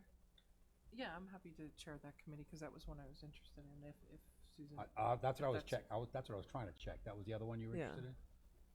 Okay, but this is not final. It's subject to change. I just wanted to hit the ground running if people want to start doing stuff right away. Right? So we can follow up individually with me. If you no longer want to be a chairman, you want to be a chairman, you want to be on a committee, you think we have too many or too little committees. But we have a general list now that can go out to us. And So- can I give a committee report? Yes. So I guess we weren't supposed to meet over summer, but we met with Jeff. Michelle and I met with Jeff one Tuesday morning, I think it was, and just talked about a couple of projects for upgrading some of the spaces in the school. And one of the things we did, so this was with help from Michelle Hines and Jen Jones, a lot of the pictures in the new addition in the high school were outdated. They were students who long ago graduated. So through a series of donations, we were able to get about 20 to 25 new pictures developed, framed, and with the help of the custodians. And everything I'm going to say is with the help of the custodians. Get those hung. So when you do your walkthrough, please take a look at all the bright shining faces that are up on the walls. And the other goal, main goal this summer was to complete what we're calling the think tank, which was room 226, which is this lovely room right above the main office, the high school principal's office, and to turn it into a space for discussion, collaboration, presentation, and performance. It's got, as I said, the small stage. I sent Jeff some pictures earlier today. I don't know if you saw them. I didn't have a chance yet, Bonnie, but I appreciate you sending those over. I'll look at them. So the custodians, the paint colors are perfect. the walls, they changed the ceiling tiles. It is a very inviting space, and the intention will be that it will be presented to the faculty as a place where you sign up to use it at a certain period, certain day. If your students are presenting projects, if you're acting out a scene from Shakespeare, if there's a podium there, if you're doing public speaking, this will be a space that you can sign up for and use. It was interesting for me to know that Mrs. Voss had already started using that when she was here last year, because her classroom was right down the hall, and she was taking over the little stage area to do some productions. So now it's just in much better condition and will be available. So we're excited. Does anybody else want to report on summer stuff? Well, there was no OXPA meetings over the summer. I'm looking to get the new schedule for the fall. They didn't send you anything yet, right? Okay. But I'd like to volunteer to be the delegate again because it was a great experience. Unless anyone else wants to take that role. Everyone's always invited to come, by the way. Even if you're not a delegate, you can come to every meeting. We just need one delegate. Any objection to continuing Susan as a delegate? All right, as a delegate. She's done a fantastic job with that. Anything else on committees? All right.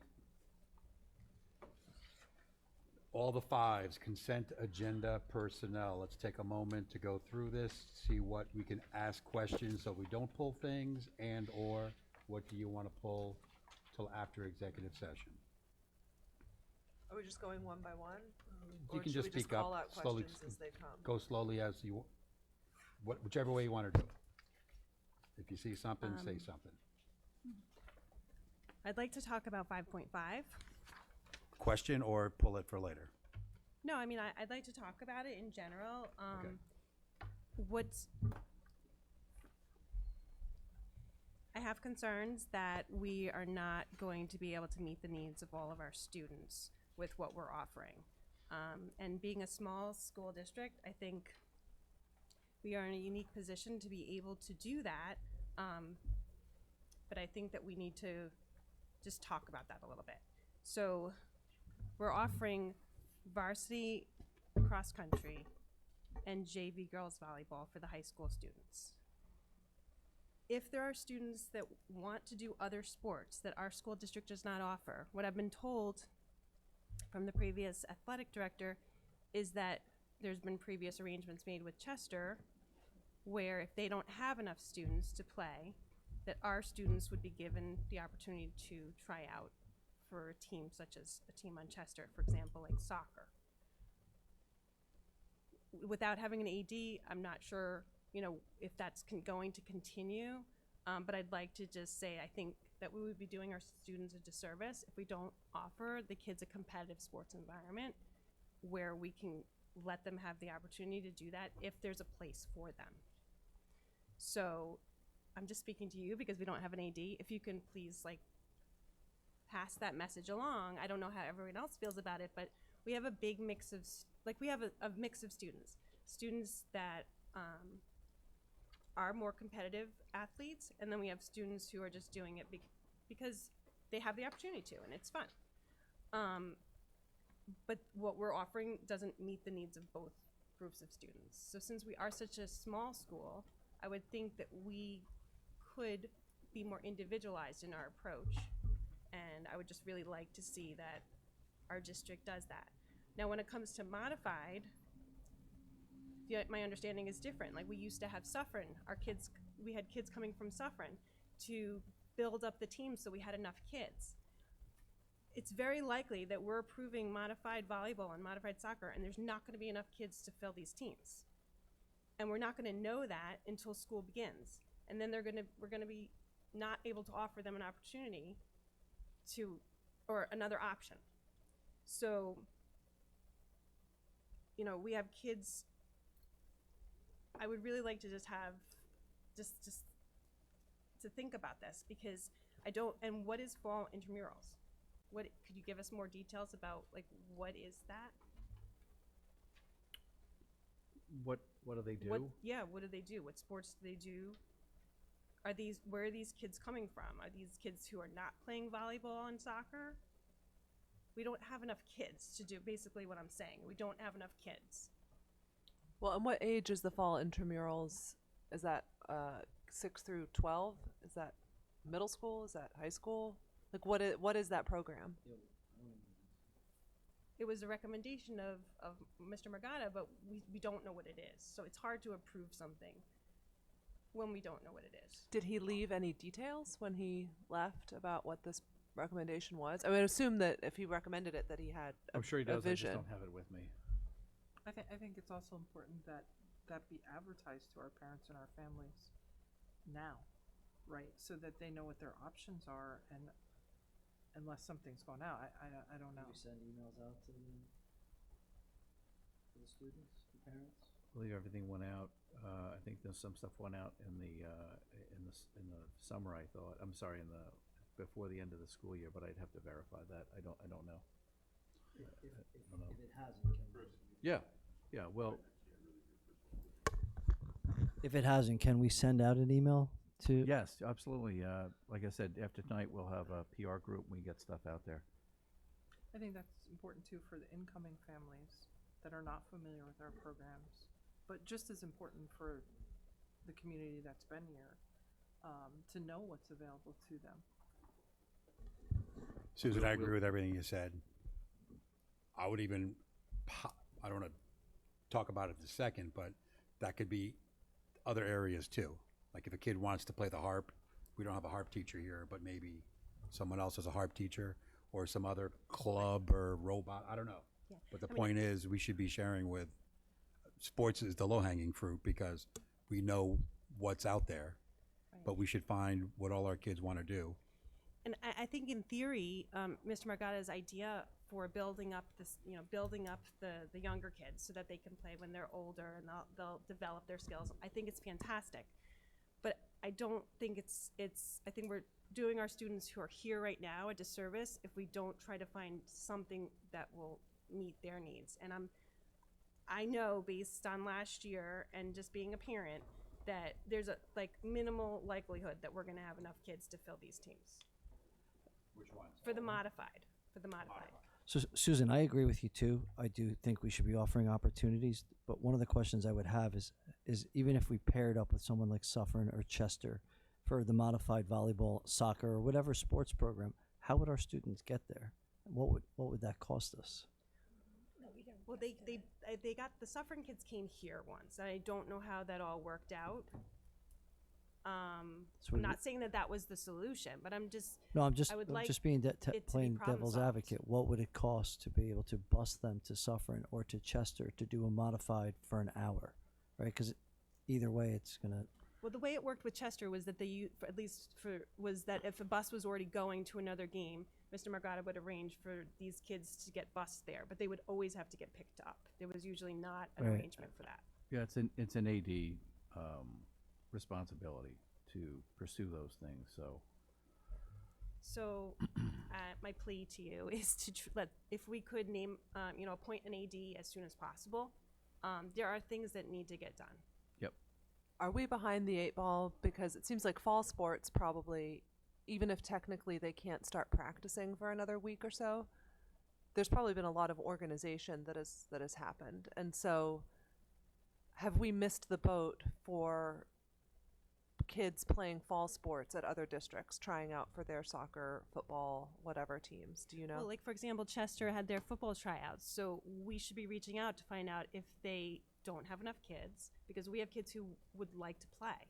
So we're really at a disadvantage by not filling that role sooner. We have lost, kids have lost opportunities because we I don't know didn't if they name have an yet, AD. but they will if we don't. No, Well, I think Susan said that have to do their tryouts first. they already That's did what it was explained tryouts. to me. Once they do their tryouts, then the coach, if they need more players, But they know that day. right? That's what I'm saying, like our kids should be there tomorrow. Yeah, or yesterday, or 2 days ago. Yeah, we need to appoint an AD tonight. That would be fantastic. Yeah. So, But it might already be. I'm just wondering if it's already too late. But, Maybe but too knowing late for this, some. No, I don't think so. and I think it's just worth pointing out that we don't want to be in the same position next year. I feel like we're a little bit behind, and this should have been appointed at the last meeting, the AD.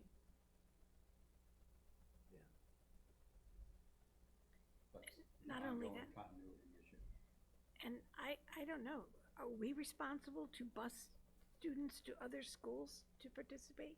Because I thought the parents were responsible for getting them there. I think it depends on the agreement we strike with the other school.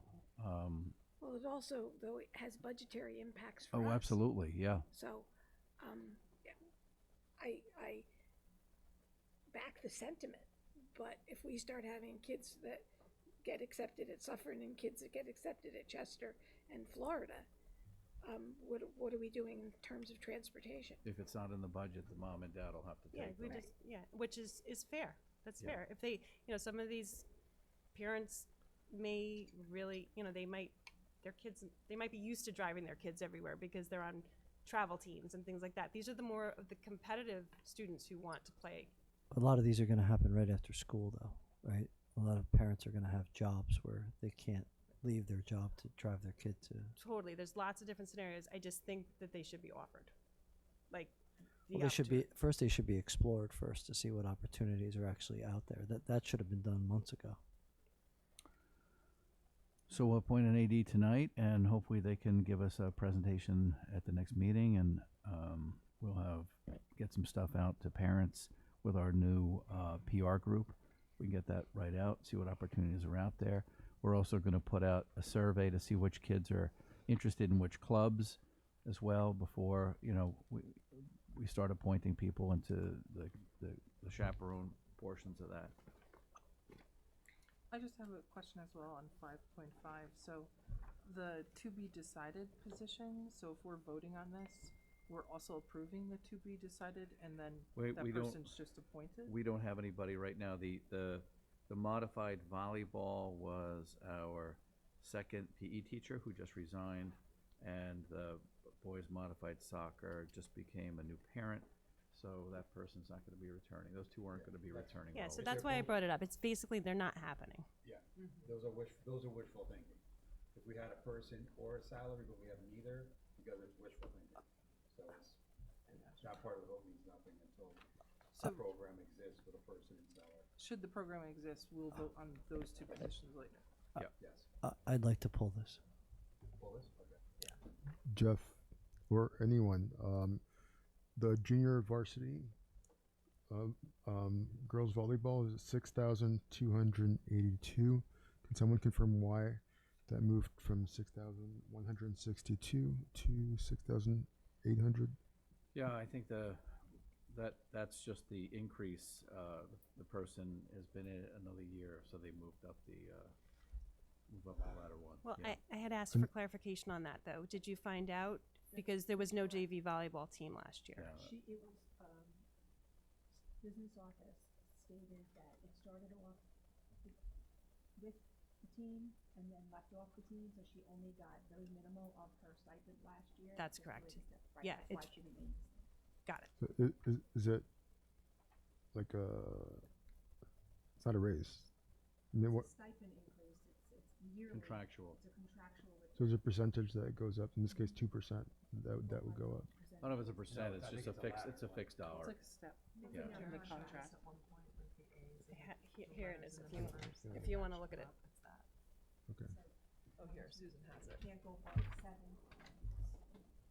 So just one more question. So if you don't complete the year, but you did participate in it for partial of the year, then you still move up your number? You still move up your number. Okay. Yeah. Are we ready to move on to another one? I was about to say, anything else public? We're gonna talk about this in exec, we're pulling this. Is there anything else anybody wanna talk about in public before we move on to anything else in the files? I do. 5.8.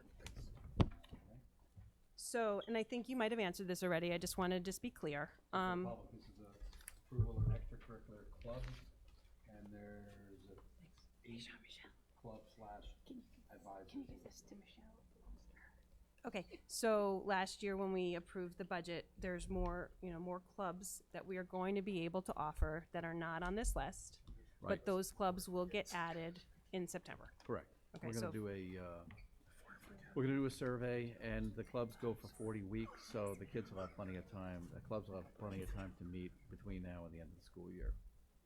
Okay. I'd like to see, this isn't on the agenda, but one of the clubs that we approved from last year was High School Interact. And with the way we have it set up, we cut Middle School Interact. So basically, in terms of like groups like Student Council and Interact and National Honor Society, we should, for those three major clubs, I feel like we should have a balance between middle school and high school. So right now we're approving Student Council for the high school and the middle school. That's great. We have National Honor Society for the high school, which is good. They do a lot of community service, and that's great. But we have, so that's 2 for the high school that have to do with community service and leadership. We have 1 for the middle school, which is just Student Council. So what I would like to propose is that instead of having a 3rd one for high school, which also does community service, that we shift that over to the middle school, so that the middle school will have a community service group. Does that make sense? I don't Yeah. think High School Interact is on here, right? No, it's not on here, but Are- it's one of the approved. Are you saying clubs. one of these clubs to take it off high school and move it to? It's not on the agenda yet, but I'm talking about for the next time when we approve all the rest of the clubs. Next year or next? No, for September, when we approve the rest of the clubs, I'd like to just like look at the bigger picture. Like, yes, we want to do what the kids are interested in, but we also want to have clubs that teach leadership and community service. These, just so you're aware, are the clubs that people applied to. The ones that nobody applied to are not listed here. So I don't know that we Interesting. cut the middle school, so nobody obviously applied to that one. So even if we appointed it tonight, there's nobody to put on there. We'd have to post it. I thought we kept that in the budget. We did. We did, yeah. Middle school, we did. Which I maybe think why they Susan's didn't talking about apply to it. transferring. Yeah. Yeah. If you wanna, In the budget, but yeah. the high school Interact is not on here. because we don't have an advisor. An advisor, you say Yeah, advisor. correct. We don't know if kids are interested. We don't know if kids are interested. Right, we haven't but no received an advisor. advisor. Right. So So, this is so a list of advisors in hand. Yes. So for high school, we have National Honor Society, we have Student Council, and potentially we have Interact. And for middle school, we have Student Council. I'm just looking to equal the planes a little bit. I agree with your concern, but I'm not sure what you're proposing. I'm proposing that we just put it out there to the teachers so that we can Just- try so- to so call their attention to the fact that we really need a volunteer for this. So what you're saying, even though we cut it in the budget, the middle school Interact, you want us to put it out there to see if there's a teacher who might serve if we were to. Yes. I mean, Susan, correct me if I'm wrong, but I thought that also part of the idea was that we would take high school Interact and move it to middle school Interact. So take the funds that were set aside for high school Yeah, Interact it and wouldn't move be them to the middle costing school. additional funds. It would just be shifting. So it would be things around so eliminating that a high there's- school club and moving it Did- and But there's adding no a middle volunteer. school There club. was nobody Yeah, but I mean, volunteered for and it that would be anyway. because So we can set funds, so it's just moving the funds Right. from the high school to the middle So now school. can we open it up to the You- middle school staff Right. because they didn't know that we were going to offer So it? we'll put it out there, and if there's an advisor and kids that want to do it, we'll come back to you next month. And if you want, you can cut the high school one and make it the middle school one. I'm, Where a- is the Interact Club listed though? I don't- I'm against cutting clubs in the first place, but So we, there's nobody at the high we, school level we or cut the this and now we're bringing it back. I mean, we had a whole discussion in June where we actually did a vote and then we redid a vote because people got upset that we had cut something and then we were saying, no, we shouldn't be cutting. So Yeah, I we're- think we're this is doing the just like same Bonnie thi- has said, where we revisit from time to time So- and see if we're interested in revisiting a decision that we made. Or what we can do is see if kids are interested. We did something for the budget process that we thought was going to be what kids were interested in and advisors would be interested in. Maybe we do the survey and we can because there may be clubs that were approved in the budget that aren't going to run because there's no interest. In which case, it's very easy just to move the money because you're not going to run it, nobody wants to be in it. And then you could just move the money to a club that you think you might want to host and kids want to be in and teachers want to be advisors to. that might be the solution. And the other thing, I believe something like chess club, I think that was 6th grade up to seniors in that. It was, I thought it was just one kid in there. no, he had about 8 or 9 kids, I thought. Who was running that again, Bonnie? Mr. You remember? Russell. Mr. Russell. Brian It was Russell? chess and gaming, yeah. And I think he had a healthy component of Did he? kids. Okay, And it was a wide range. So as we're trying to balance activities, which I totally agree, some clubs you can't, National Honor Society does not go down to 6th grade. But some things like a chess and gaming club, kids Open of it different up, you're skill saying. levels. So those might be a way of killing 2 birds with one stone. Or if it interact, covers maybe, more yeah. grade Yeah. levels. Well, just one other thought to what I want to add to. The kids who are in middle school need to earn their volunteer hours to get to National Honor Society. Interact Club is the perfect opportunity for them to get those volunteer hours in a group setting. So it leads up to the high school. It's building the foundation. Is there any reason why we can't have a 6 through 12 interactive club? I don't know. You, I know you you do can't- know you cut the Junior Honor Society, right? In the Right. last budget. So that also leads up to the National Honor Society. So, I mean, we're contradicting ourselves here. The easiest way to get not honor society. No, but the interact is. I understand both. your I like argument, but I considered that very carefully because I didn't want to cut any of them. And Junior Honor Society, it's a select group of kids. Interact is open to everybody.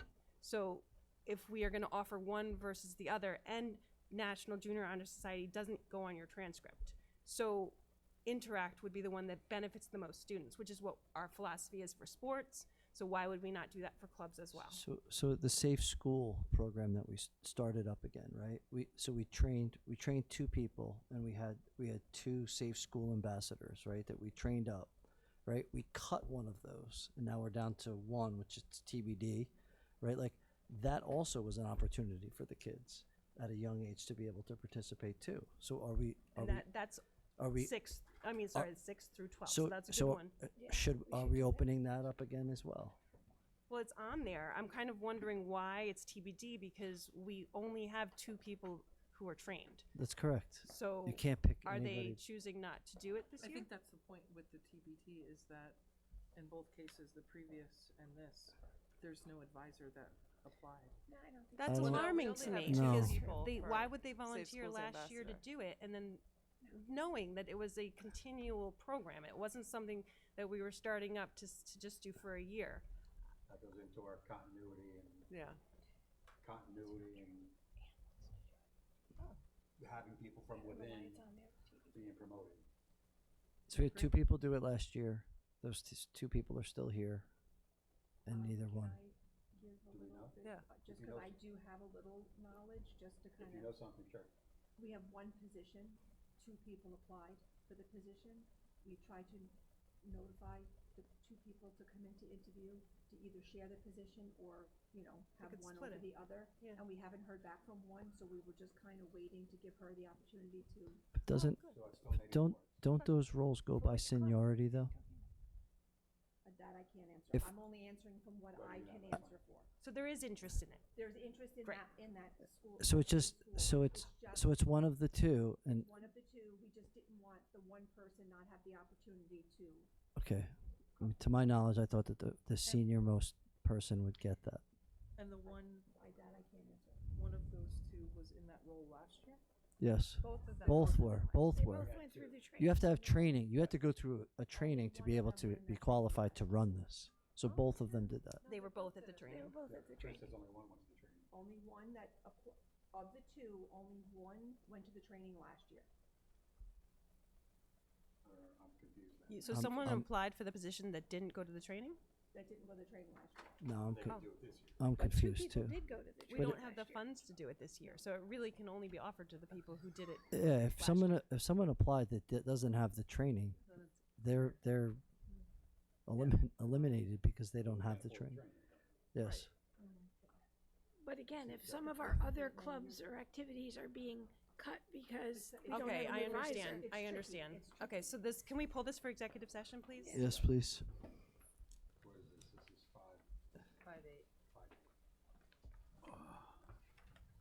I just have a question about 5.9. That's approving Dr. Cogliano as additional CSE chair.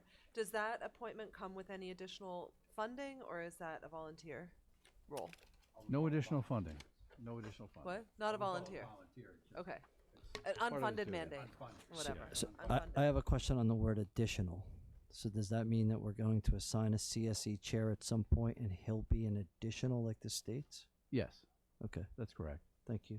We're working on options. We, you know, as everyone knows, our psychologist just resigned recently, and we posted the job. We've been interviewing people and looking at options.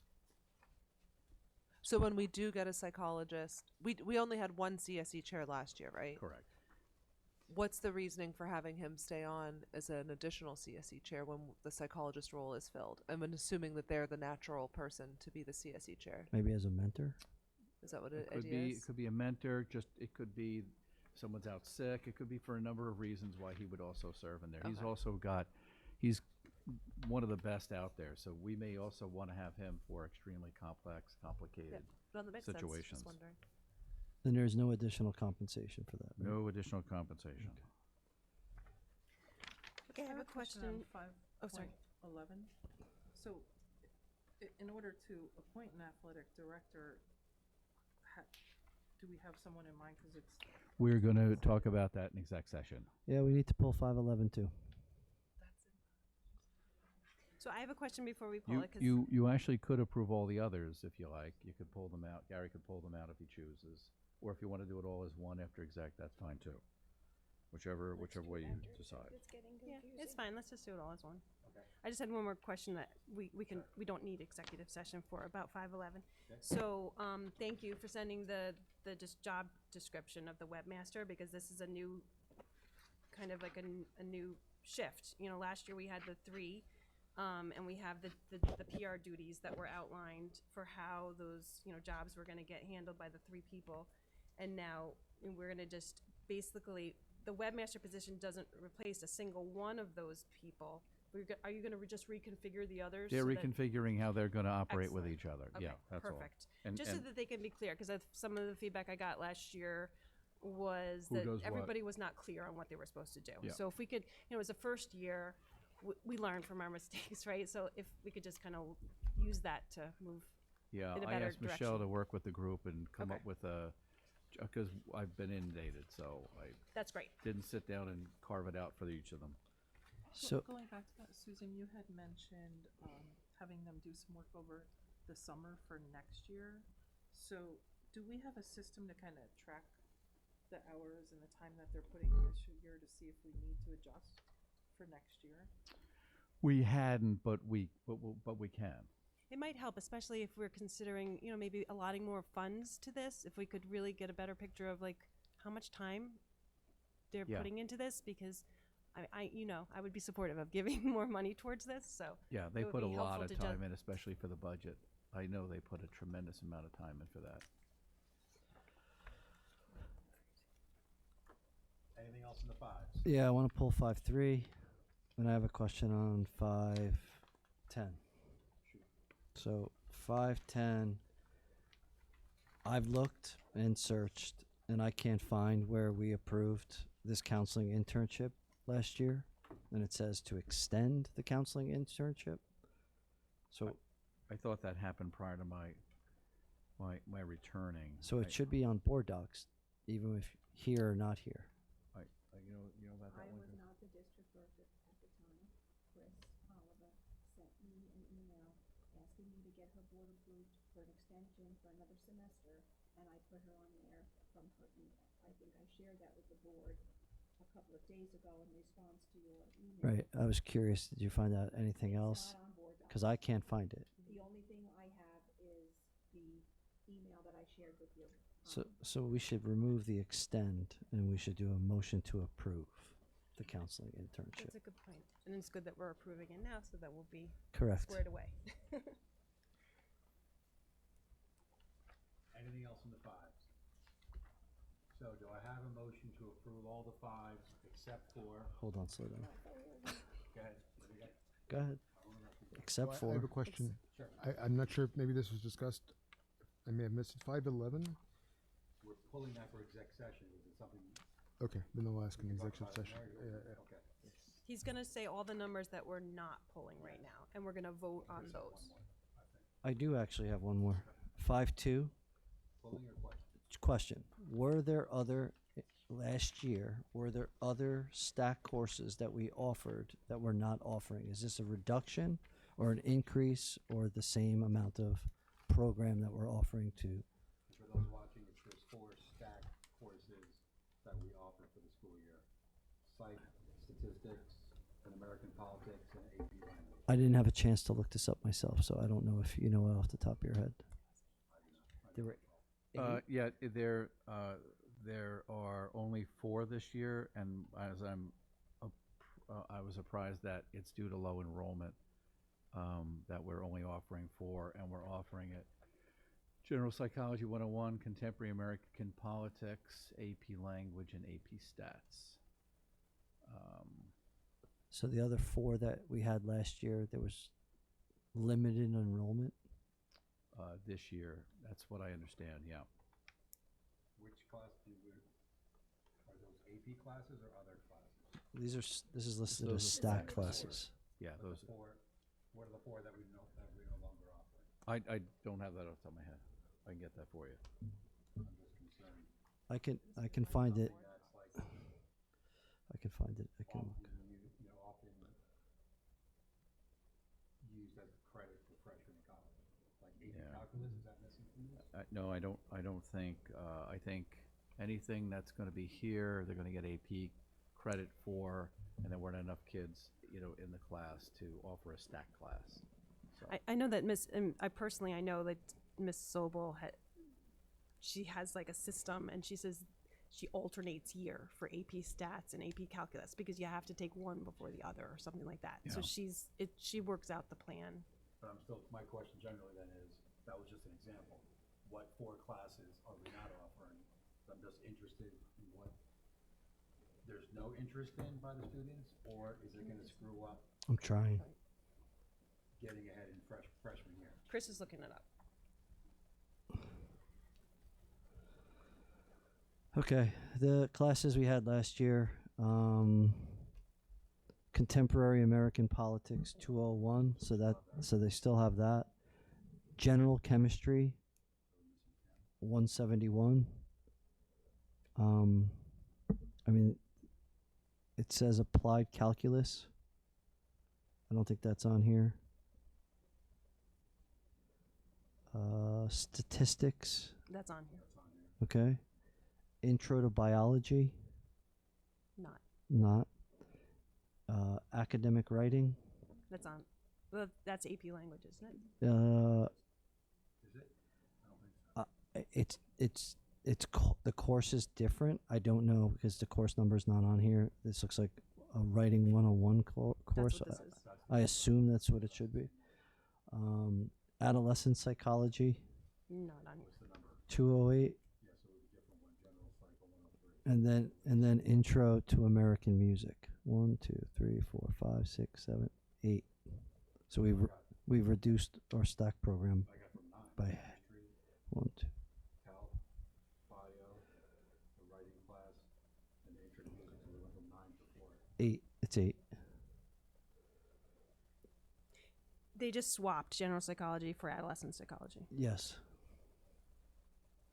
So, but it makes sense with the amount of students that we have that we would be cutting it in half. yeah, my understanding is it's low enrollment, that's why we don't have that.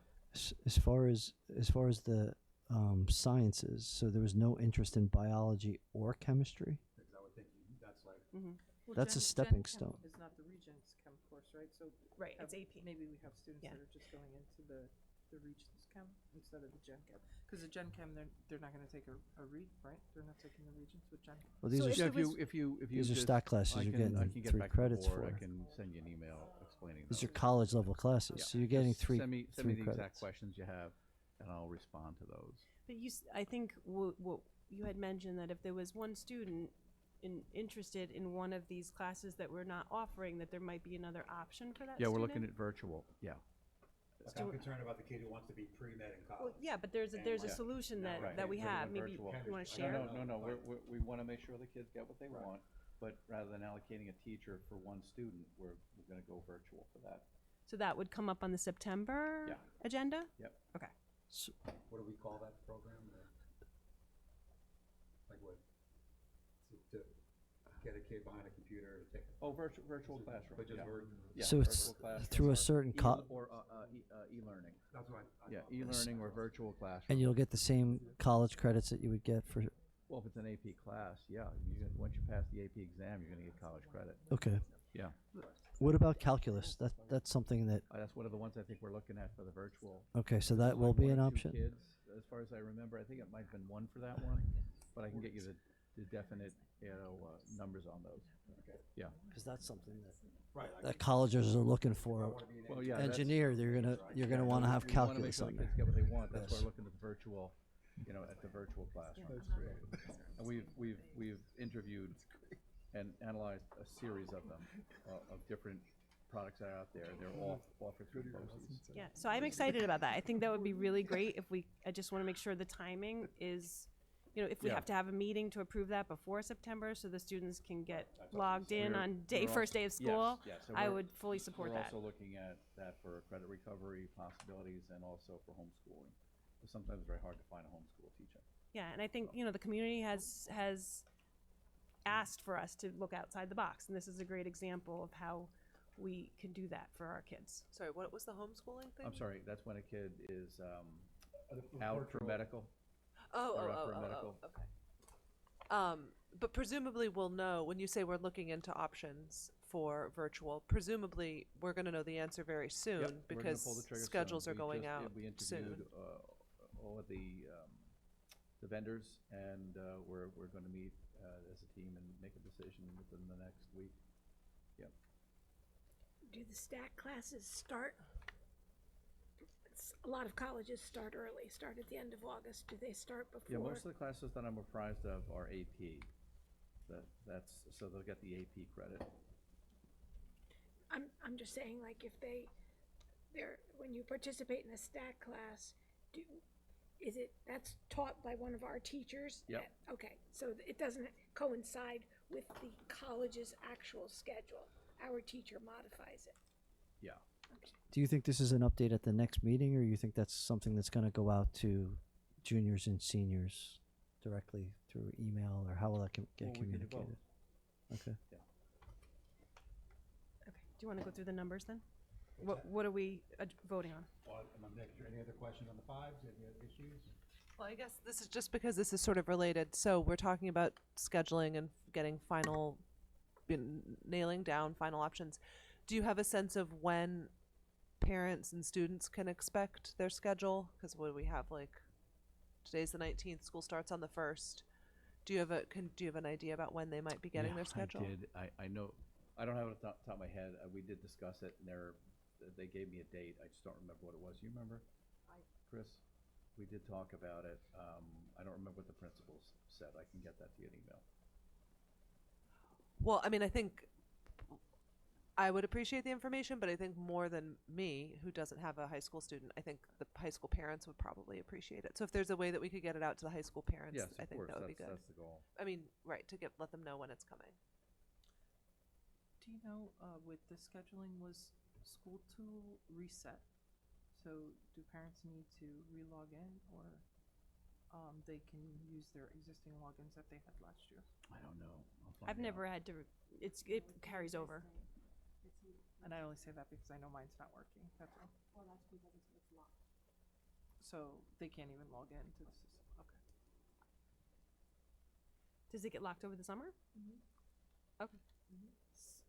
So when so the students are not going to know when they should start checking. Are they going to get an email? No, we'll notify them. Yeah. Got it. Okay. Notify them. Okay. I just don't remember the date that's going to happen. I'll get that date for Okay. you. They get anxious. This time of Oh, year, of they're course, like but they the want to know. The principals are. They do this on a regular basis, so they know what dates and what to do. I just don't remember the date off the top of my head.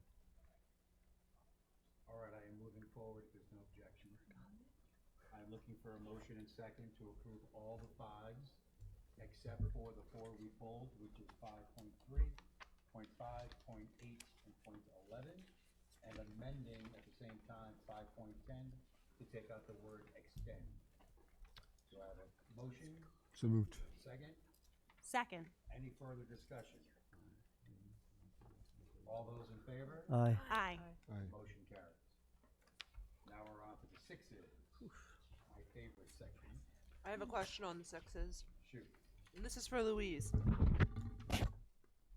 Can you just explain this budget transfer to me in plainer English? Come on up. Come on down. You're the next contestant. Thank you. So there was a settlement agreement signed late in June, and it was for a student that was not in the district, and that settlement impacted both last school year, 25-26, and this school year. So when I saw it, I looked in, when I fixed last year, and we cut a check pursuant to that settlement, I also did an adjustment for this year because your budget had already been passed, and it was not budgeted for in the 26-27 school year. Okay, so this is a student who is going outside the district for. Well, it's, I don't want to get into the details, but it is a legally approved When it settlement. says settlement, okay, The that's settlement that we're aware of. okay. Oh, okay, okay. And we'll continue to build that into the budget in future years. But I think the time, I don't think it was, I think my recollection is the settlement, is this the one from 2 years ago or the one from last year? Yeah. Well, it was settled in June. Right, I I'm was saying the able, budget was set. yeah, The budget, we didn't know about the settlement. Right. When the budget passed. yeah, you would have needed to know about it It was impossible to prepare. in February of 25, Right, right, we to build it couldn't- into the We budget. couldn't have prepared for that. Correct. Does that help? I think, yes. Thank you. Anything else while she's at the podium? The business stuff? No, that was it. Anything else for sixes, questions or polls? I just have a question on 6.7. Not in Can you, can you just go red. over, is it possible to go over the need for the increase in funding? You're talking about 6-7? Yeah, 6-7. Yeah. Well, and also, how much more collaboration do you think is necessary? Do you anticipate going forward? Like, when will the handoff be kind of accomplished? I mean, there's a lot of information. I mean, the person that was doing it ahead of me, been doing it for 20 years. At the end of the school year, there's a lot of data that needs to Yeah. be recorded and be pulled and inputted, and you know what I mean. Yeah, So yeah, yeah. it's a learning, and I'm going through manuals myself and doing a lot of myself. But you need the guidance to do the state reporting itself because you make one error. Yeah, yeah, it you messes know. everything So up. each line, there's like 15 things to do with each Mhm. one. So I can't answer that. I Mhm. don't anticipate the amount of time we had over the summer just because all the reporting was due then. Going forward, it's not as Yeah. intense. So I don't anticipate it being huge. But But there's still more training that you need to Like- get it. You Okay, don't that's know all I if was you don't know wondering. what you don't know Yeah. until. Right, Yeah. and like Process. even like the RIC, who's the company that we use all the time, like if they say it's a 2-year learning curve. Yeah. Like it's just, that's Okay, just the that's way fair. it is. Yeah, that's you know. that's a So totally we'll fair keep answer. updates, Yeah. that's fair. Well, Can we pull that one? yeah, I want to pull that one too. 6, I just want, can you give clarification on 6-8? I'm just wondering if this was thoroughly vetted, given we had some turnover with staff. Is there anything Yep, you can it fill was us in by about Dr. this? Cogliano. Yeah. Okay, so this was Yep. reviewed by Mhm. Dr. Yeah, we have that. Oh, we also have to get a brief update from our special ed counsel, Beth Harris, at some point when we go into exec.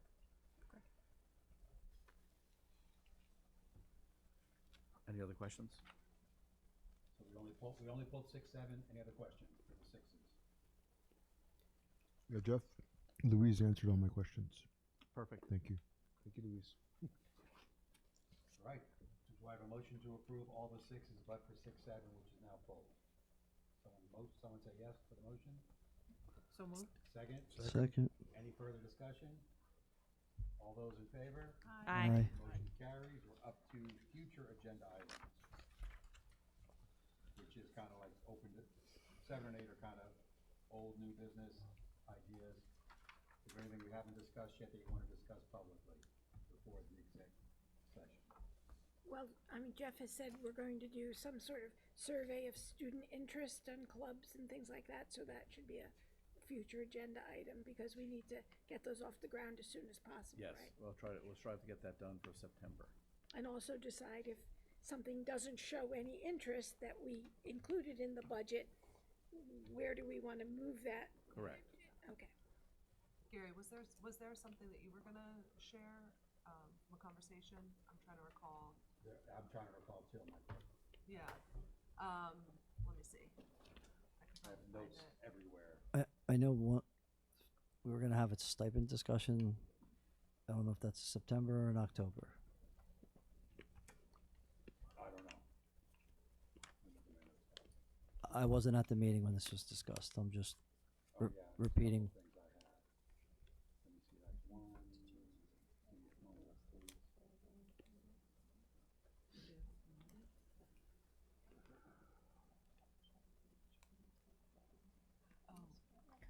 While Gary's looking, I just want to say thank you on 614. The getting ready to Oh, yeah. get rid of the textbooks. Yes. That list you have is 385 books that are going to be moved out of what is present weight room area. And that was a project that Chris and Jen and I worked on back in February, but it's finally come to fruition. And there are many other closets to be gone through. So hopefully that'll be something that's ongoing throughout the year. Yeah, Bonnie, and if I don't remember during the budget process, remind me, we have a lot of paper records. A lot of that stuff can be Shredded. electronic. You could make electronic. BOCES has a service for that. So if we transmit those onto some electronic format, we may be able to get rid of some more clutter, a lot more clutter. Okay. How long do you have to keep records for? There's a statewide retention policy. Okay. And depending upon what type of record is, you've got to follow the state guidelines as to what is. So there's different guidelines for different things. And there was something that we've been talking about internally that we're just going to sort of preview here, which is the goal setting process.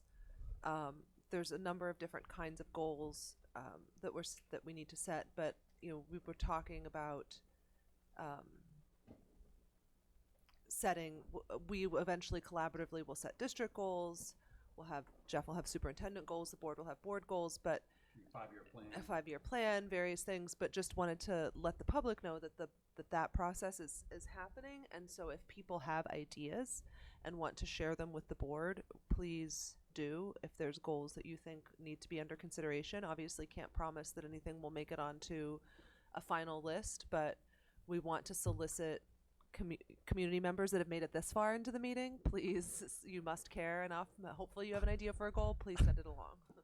And to be clear, like we said, there's board goals, superintendent goals, district goals, 5-year plans.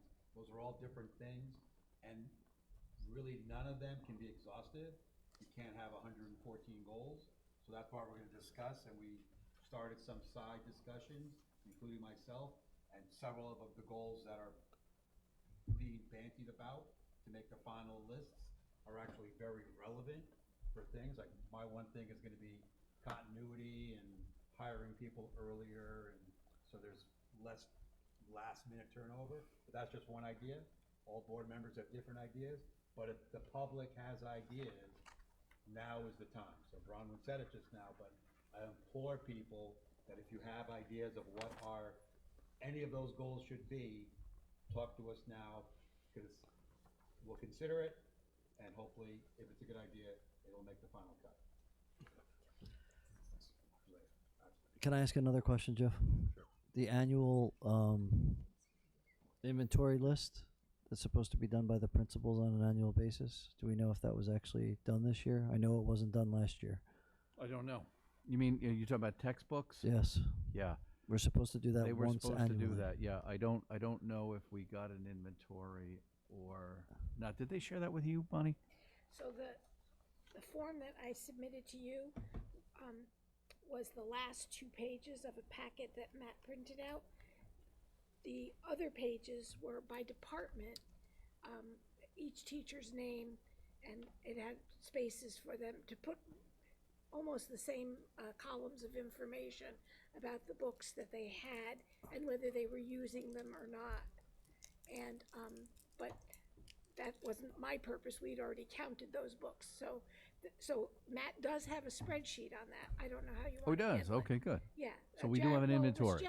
Jared. So told they him- did do it, yeah, yeah. okay, good. So it's done, but I don't know, how you want to get that information from the faculty. Wait, the list is there, but the inventory hasn't been Right, been the li- done. Yes. Right, so how do we get to do that? spreadsheet, How do we there's no actually accomplish information that? Oh, there's no information on it? No, they never asked the teachers, Okay. to do it. All right, so I'll ask them to do that, Can we ask the interims to do that? Yeah, of To course. reach out to the Yep, staff and they get will do that. that annual inventory? Yep. And in the safe committee, is the single point of entry, has that been discussed? So I spoke to Dwayne Lopez about that. I said, what was the discussion back when about that? And he said, Jeff, I would never recommend, because I think we spoke about this at the retreat, and I think the COO and the deputy had said they don't do like single point, meaning only one entrance. They have a single point of entry for students, but then they also have an entrance for employees. And when I spoke to Dwayne, he echoed that. He said, no, it's not one door for everybody. It's one door for kids and visitors, and then there could be another door, as long as it has a camera and a card reader. There could be another entrance, obviously, for employees. So Yeah, that's not the feedback I had gotten. I had, the only feedback I had gotten is there would be exceptions for the maintenance staff if they had to go into a different yeah, door. that's not what he said to me, and I wish we I spoke to the chief, we could have asked the Tuxedo chief, about this. I think the issue is that there wasn't a consensus. There were certain people at those planning meetings for several years that had different opinions of how many points of entry we should have. And for example, the chief and the deputies had different opinions. So you're both right. So we should get to the bottom of Yeah, so what we we can do, wanna do we could have, for the safety we of could have the. asked Tony when he was here, might have been good earlier, but we could do is we can have a follow-up meeting with him, bring him in and get his feedback. BOCES does, as they mentioned to us at the retreat, they do more than one entry point. And, sometimes, like, for example, Chris's injury, and I actually have a knee issue myself. Sometimes it's in the summertime, we've been going in the side door because we can't go all the way through the building. Chris, obviously, in her condition, and I've already had 2 knee surgeries, so. Well, I mean, you have to have accommodations for having an Exactly. injury, Yeah, so yeah. that's That's an exception, Yeah. an accommodation exception. Yeah. So I'll get Tony Weed in here. If you want, we could put it as part of the Health and Safety Committee discussion. And I would include Rick because they're really our basic security, the town police, right? Yes. There are presents. Anything else? Yeah, I have one thing I wanted to report on. I had been tasked by the board to meet with Senator Skoufis, which I did several months ago. He was busy, and then it took a while for that to happen, but that happened a long time ago.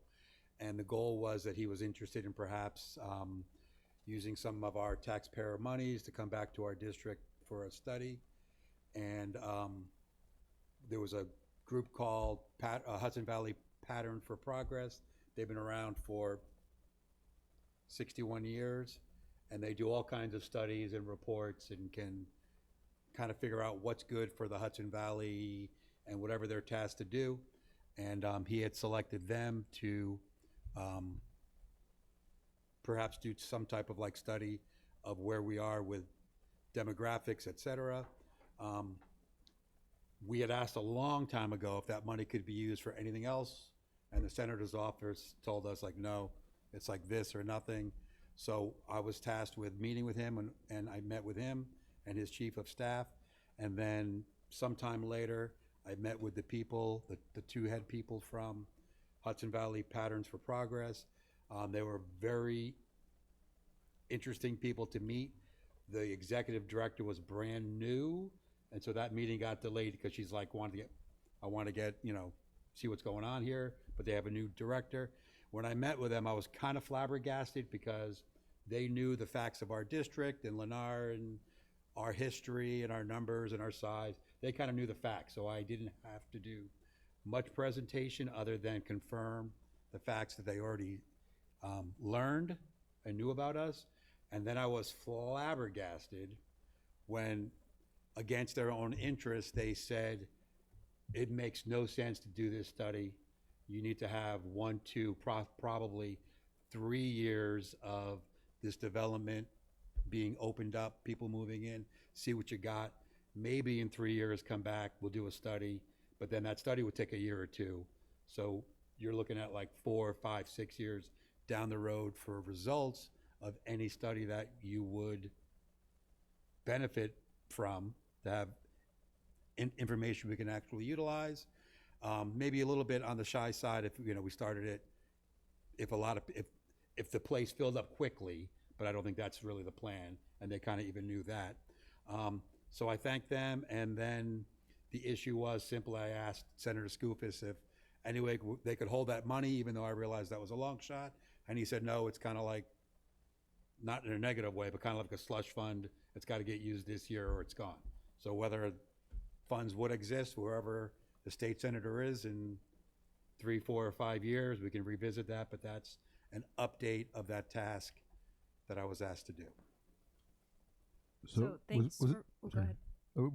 I'm sorry, I'm sure I understood that. Was it the nonprofit that said this would take, we need 3 years more, or Skoufis? Skoufis had, Senator Skoufis and his chief of staff, who I met with, they had this idea that we want this information, but they deferred to the Patterns for Progress people. And so they said, this is our idea, but go talk to them and see what they think. And I thought, you know, they actually turned down, this would be money in their pocket, but they actually turned that down, which I was surprised about. But they said 3 or 4 or 5 years of information, meaning people are moving into houses and condos and apartments, and we see the trend. Like it's not a trend when it starts, it's a trend when it's the majority of it's over. And then even then it would take a year or two to get a study done. So, but definitely, you know, thanks for representing us and following through with that. Can they give a brief statement to us so that we can have it on record that they are not recommending that we go forward at this time? Yeah, I'm not sure that can be send a letter from them on the behalf of the board to them, just saying, you know, thanks for the meeting. I forget when it was. It was probably 3 months ago. But thanks for the meeting. Can you, you know, thanks for your time. Just confirming that you're not recommending any action, or action would be futile at this point, is what they said. Premature. Yeah. I'll put that on my follow-up list. Yeah, I think that's important that we get something written from them. Anything else for the 6s? Can I ask a separate question? But I'm sorry, we're down to 6s. We're up to 7 and 8s. Gary, Yes. I just want to ask, the 75, I think it was $75,000 that we saw on the screen from Senator Skoufis' office for renovations? Totally separate. Totally separate from anything I just discussed. Okay. That's good to see my tax dollars coming back to my local things that interest me, like fixing our school. Anything else to discuss? New, old, anything? All right. Guidelines for public comment. Can you please orderly line up behind the podium and take a number, and we'll give you a chance to speak? What's the email? Yeah, Do you can remember the anybody name? check the Yeah, email? but what is the email address, though? The public knows there is an email on the website if you can't make a meeting, but want an email, a live question in. I think we need to post it more prominently what the email address is. It's public comment at tuxedo ufsd.org. Yeah, and we'll hopefully get that up on the website. What's the best way to put that out again? We'll put it On on the the website. website. On the website, you put on a live feed. You could Put it on various social media. buttons. And, Yeah. and we should send an email out to the distribution list of Yeah. parents that we have. Do we have any emails on that? No. No. Okay, I wrote that down. All right, so moving into, anything else before we go to executive session? We have things, some hiring issues, some legal matters, some special ed matters, all kinds of things. So the typical things that are appropriate under section 105 of the Public Officers Law. Do I have a motion to move something else? I thought you were calling my attention? No. Sure.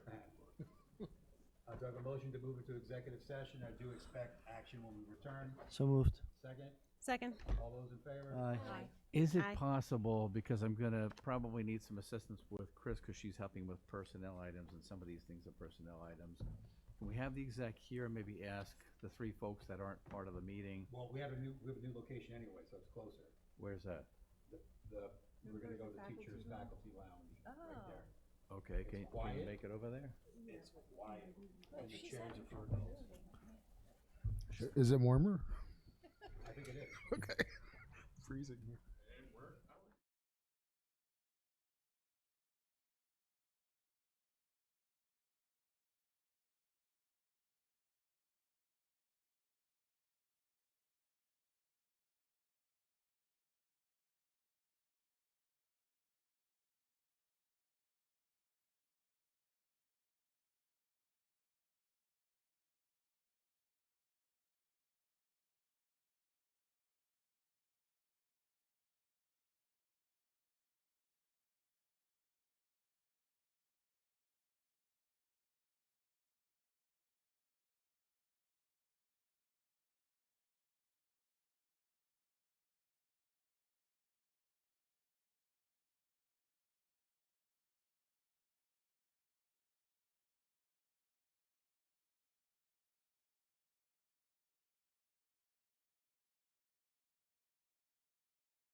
Good evening, everybody. We have returned from executive session. It is now 12:12 a.m. on a Thursday morning. Do I have a motion to return from executive session? So moved. Second? Motion carries. We have several things to discuss which were pulled. We'll go in order. The first is 5.5. Do I have a motion to approve 5.5, amending it to only the volleyball and soccer lines? So we're removing the cross-country and fall intramural lines. Do I have a motion to approve that? So moved. Right, the middle four. As recommended, do I have a motion? So moved. Second? Second. Any discussion? I'm confused. What are we doing? 5.5, we crossed out cross-country and fall intramurals, so it's only the middle four, which collectively can be characterized as the 3 volleyballs and the 1 soccer position. And then we're gonna put them back in with the resolution? That's separate. Okay, but we're gonna put cross-country back in. Not tonight. I'm not agreeing with that. That's not what I thought we were doing. This is just 5.5. We still have a walk-on resolution, which is separate. Which is the thing that we read. Correct. So we're gonna have we're not approving, can I read this again? Yep. If you give me my handwriting. We need to confirm things before we approve that position. Okay, that's not what I was agreeing to, but I'm just gonna Okay. vote no. Any other discussion? All those in favor of 5.5 as amended? Aye. No. So let's, all the ayes? Ayes. All opposed? No. Opposed? 2. Yeah. Is anybody taking notes, minutes? Chris is gonna watch the video, so the video's, as long as the video's going. But it's, right, so it's, motion carries 5-2. All right, now we're moving on to 5 point. You eliminated that and that, Correct. the top and the bottom. Right. Right, and now you're gonna do this. Well, I'm gonna get to it at the end. I'm going in order. I'm just trying to Yes, follow. but correct. That's what you thought. Yep. Right. 5.8, do I have a motion to approve it without any amendment? So moved. Second? Second? Any discussion? All those in favor? Aye. Motion carries unanimously. Moving to 5.11. Can we just say, just to the public who's listening, that there will be more clubs added later in another meeting? This is not the comprehensive list of all the clubs. That's correct. We are only approving tonight those individuals that applied for positions and they're being appointed tonight. But there are other clubs that were included in the budget. We just haven't had applications for them. So we're going to re-advertise those positions, and when we get responses, we'll put them before the board for approval. Thank you. Do I have a motion to approve 5.11 with the 2 following amendments? For now, taking out the tech coordinator position and amending the last position listed as webmaster and changing that to a 3rd public relations specialist stipend. Do I have a motion? Do we have to say something about the athletic director? No, it's to be determined, so Okay. we're just keeping Okay. that as is for now. So moved. Second. Any discussion? All those in favor? Aye. Motion carries unanimously. I Wait, forgot. No, 5-3. I'm a no. I'm a no. Oh, you're a no?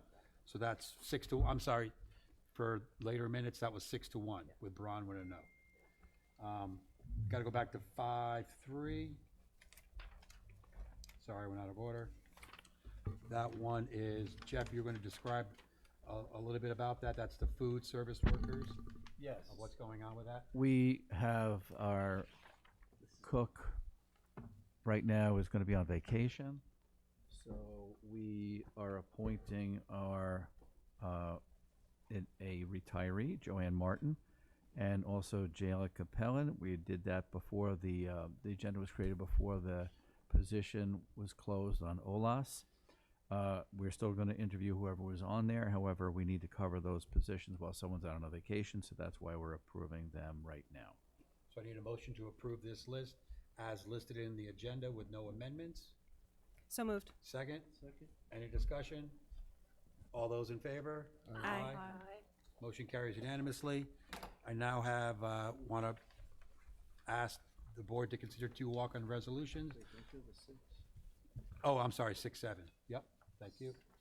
6-7 also, do I have a motion to approve 6-7 without any amendment?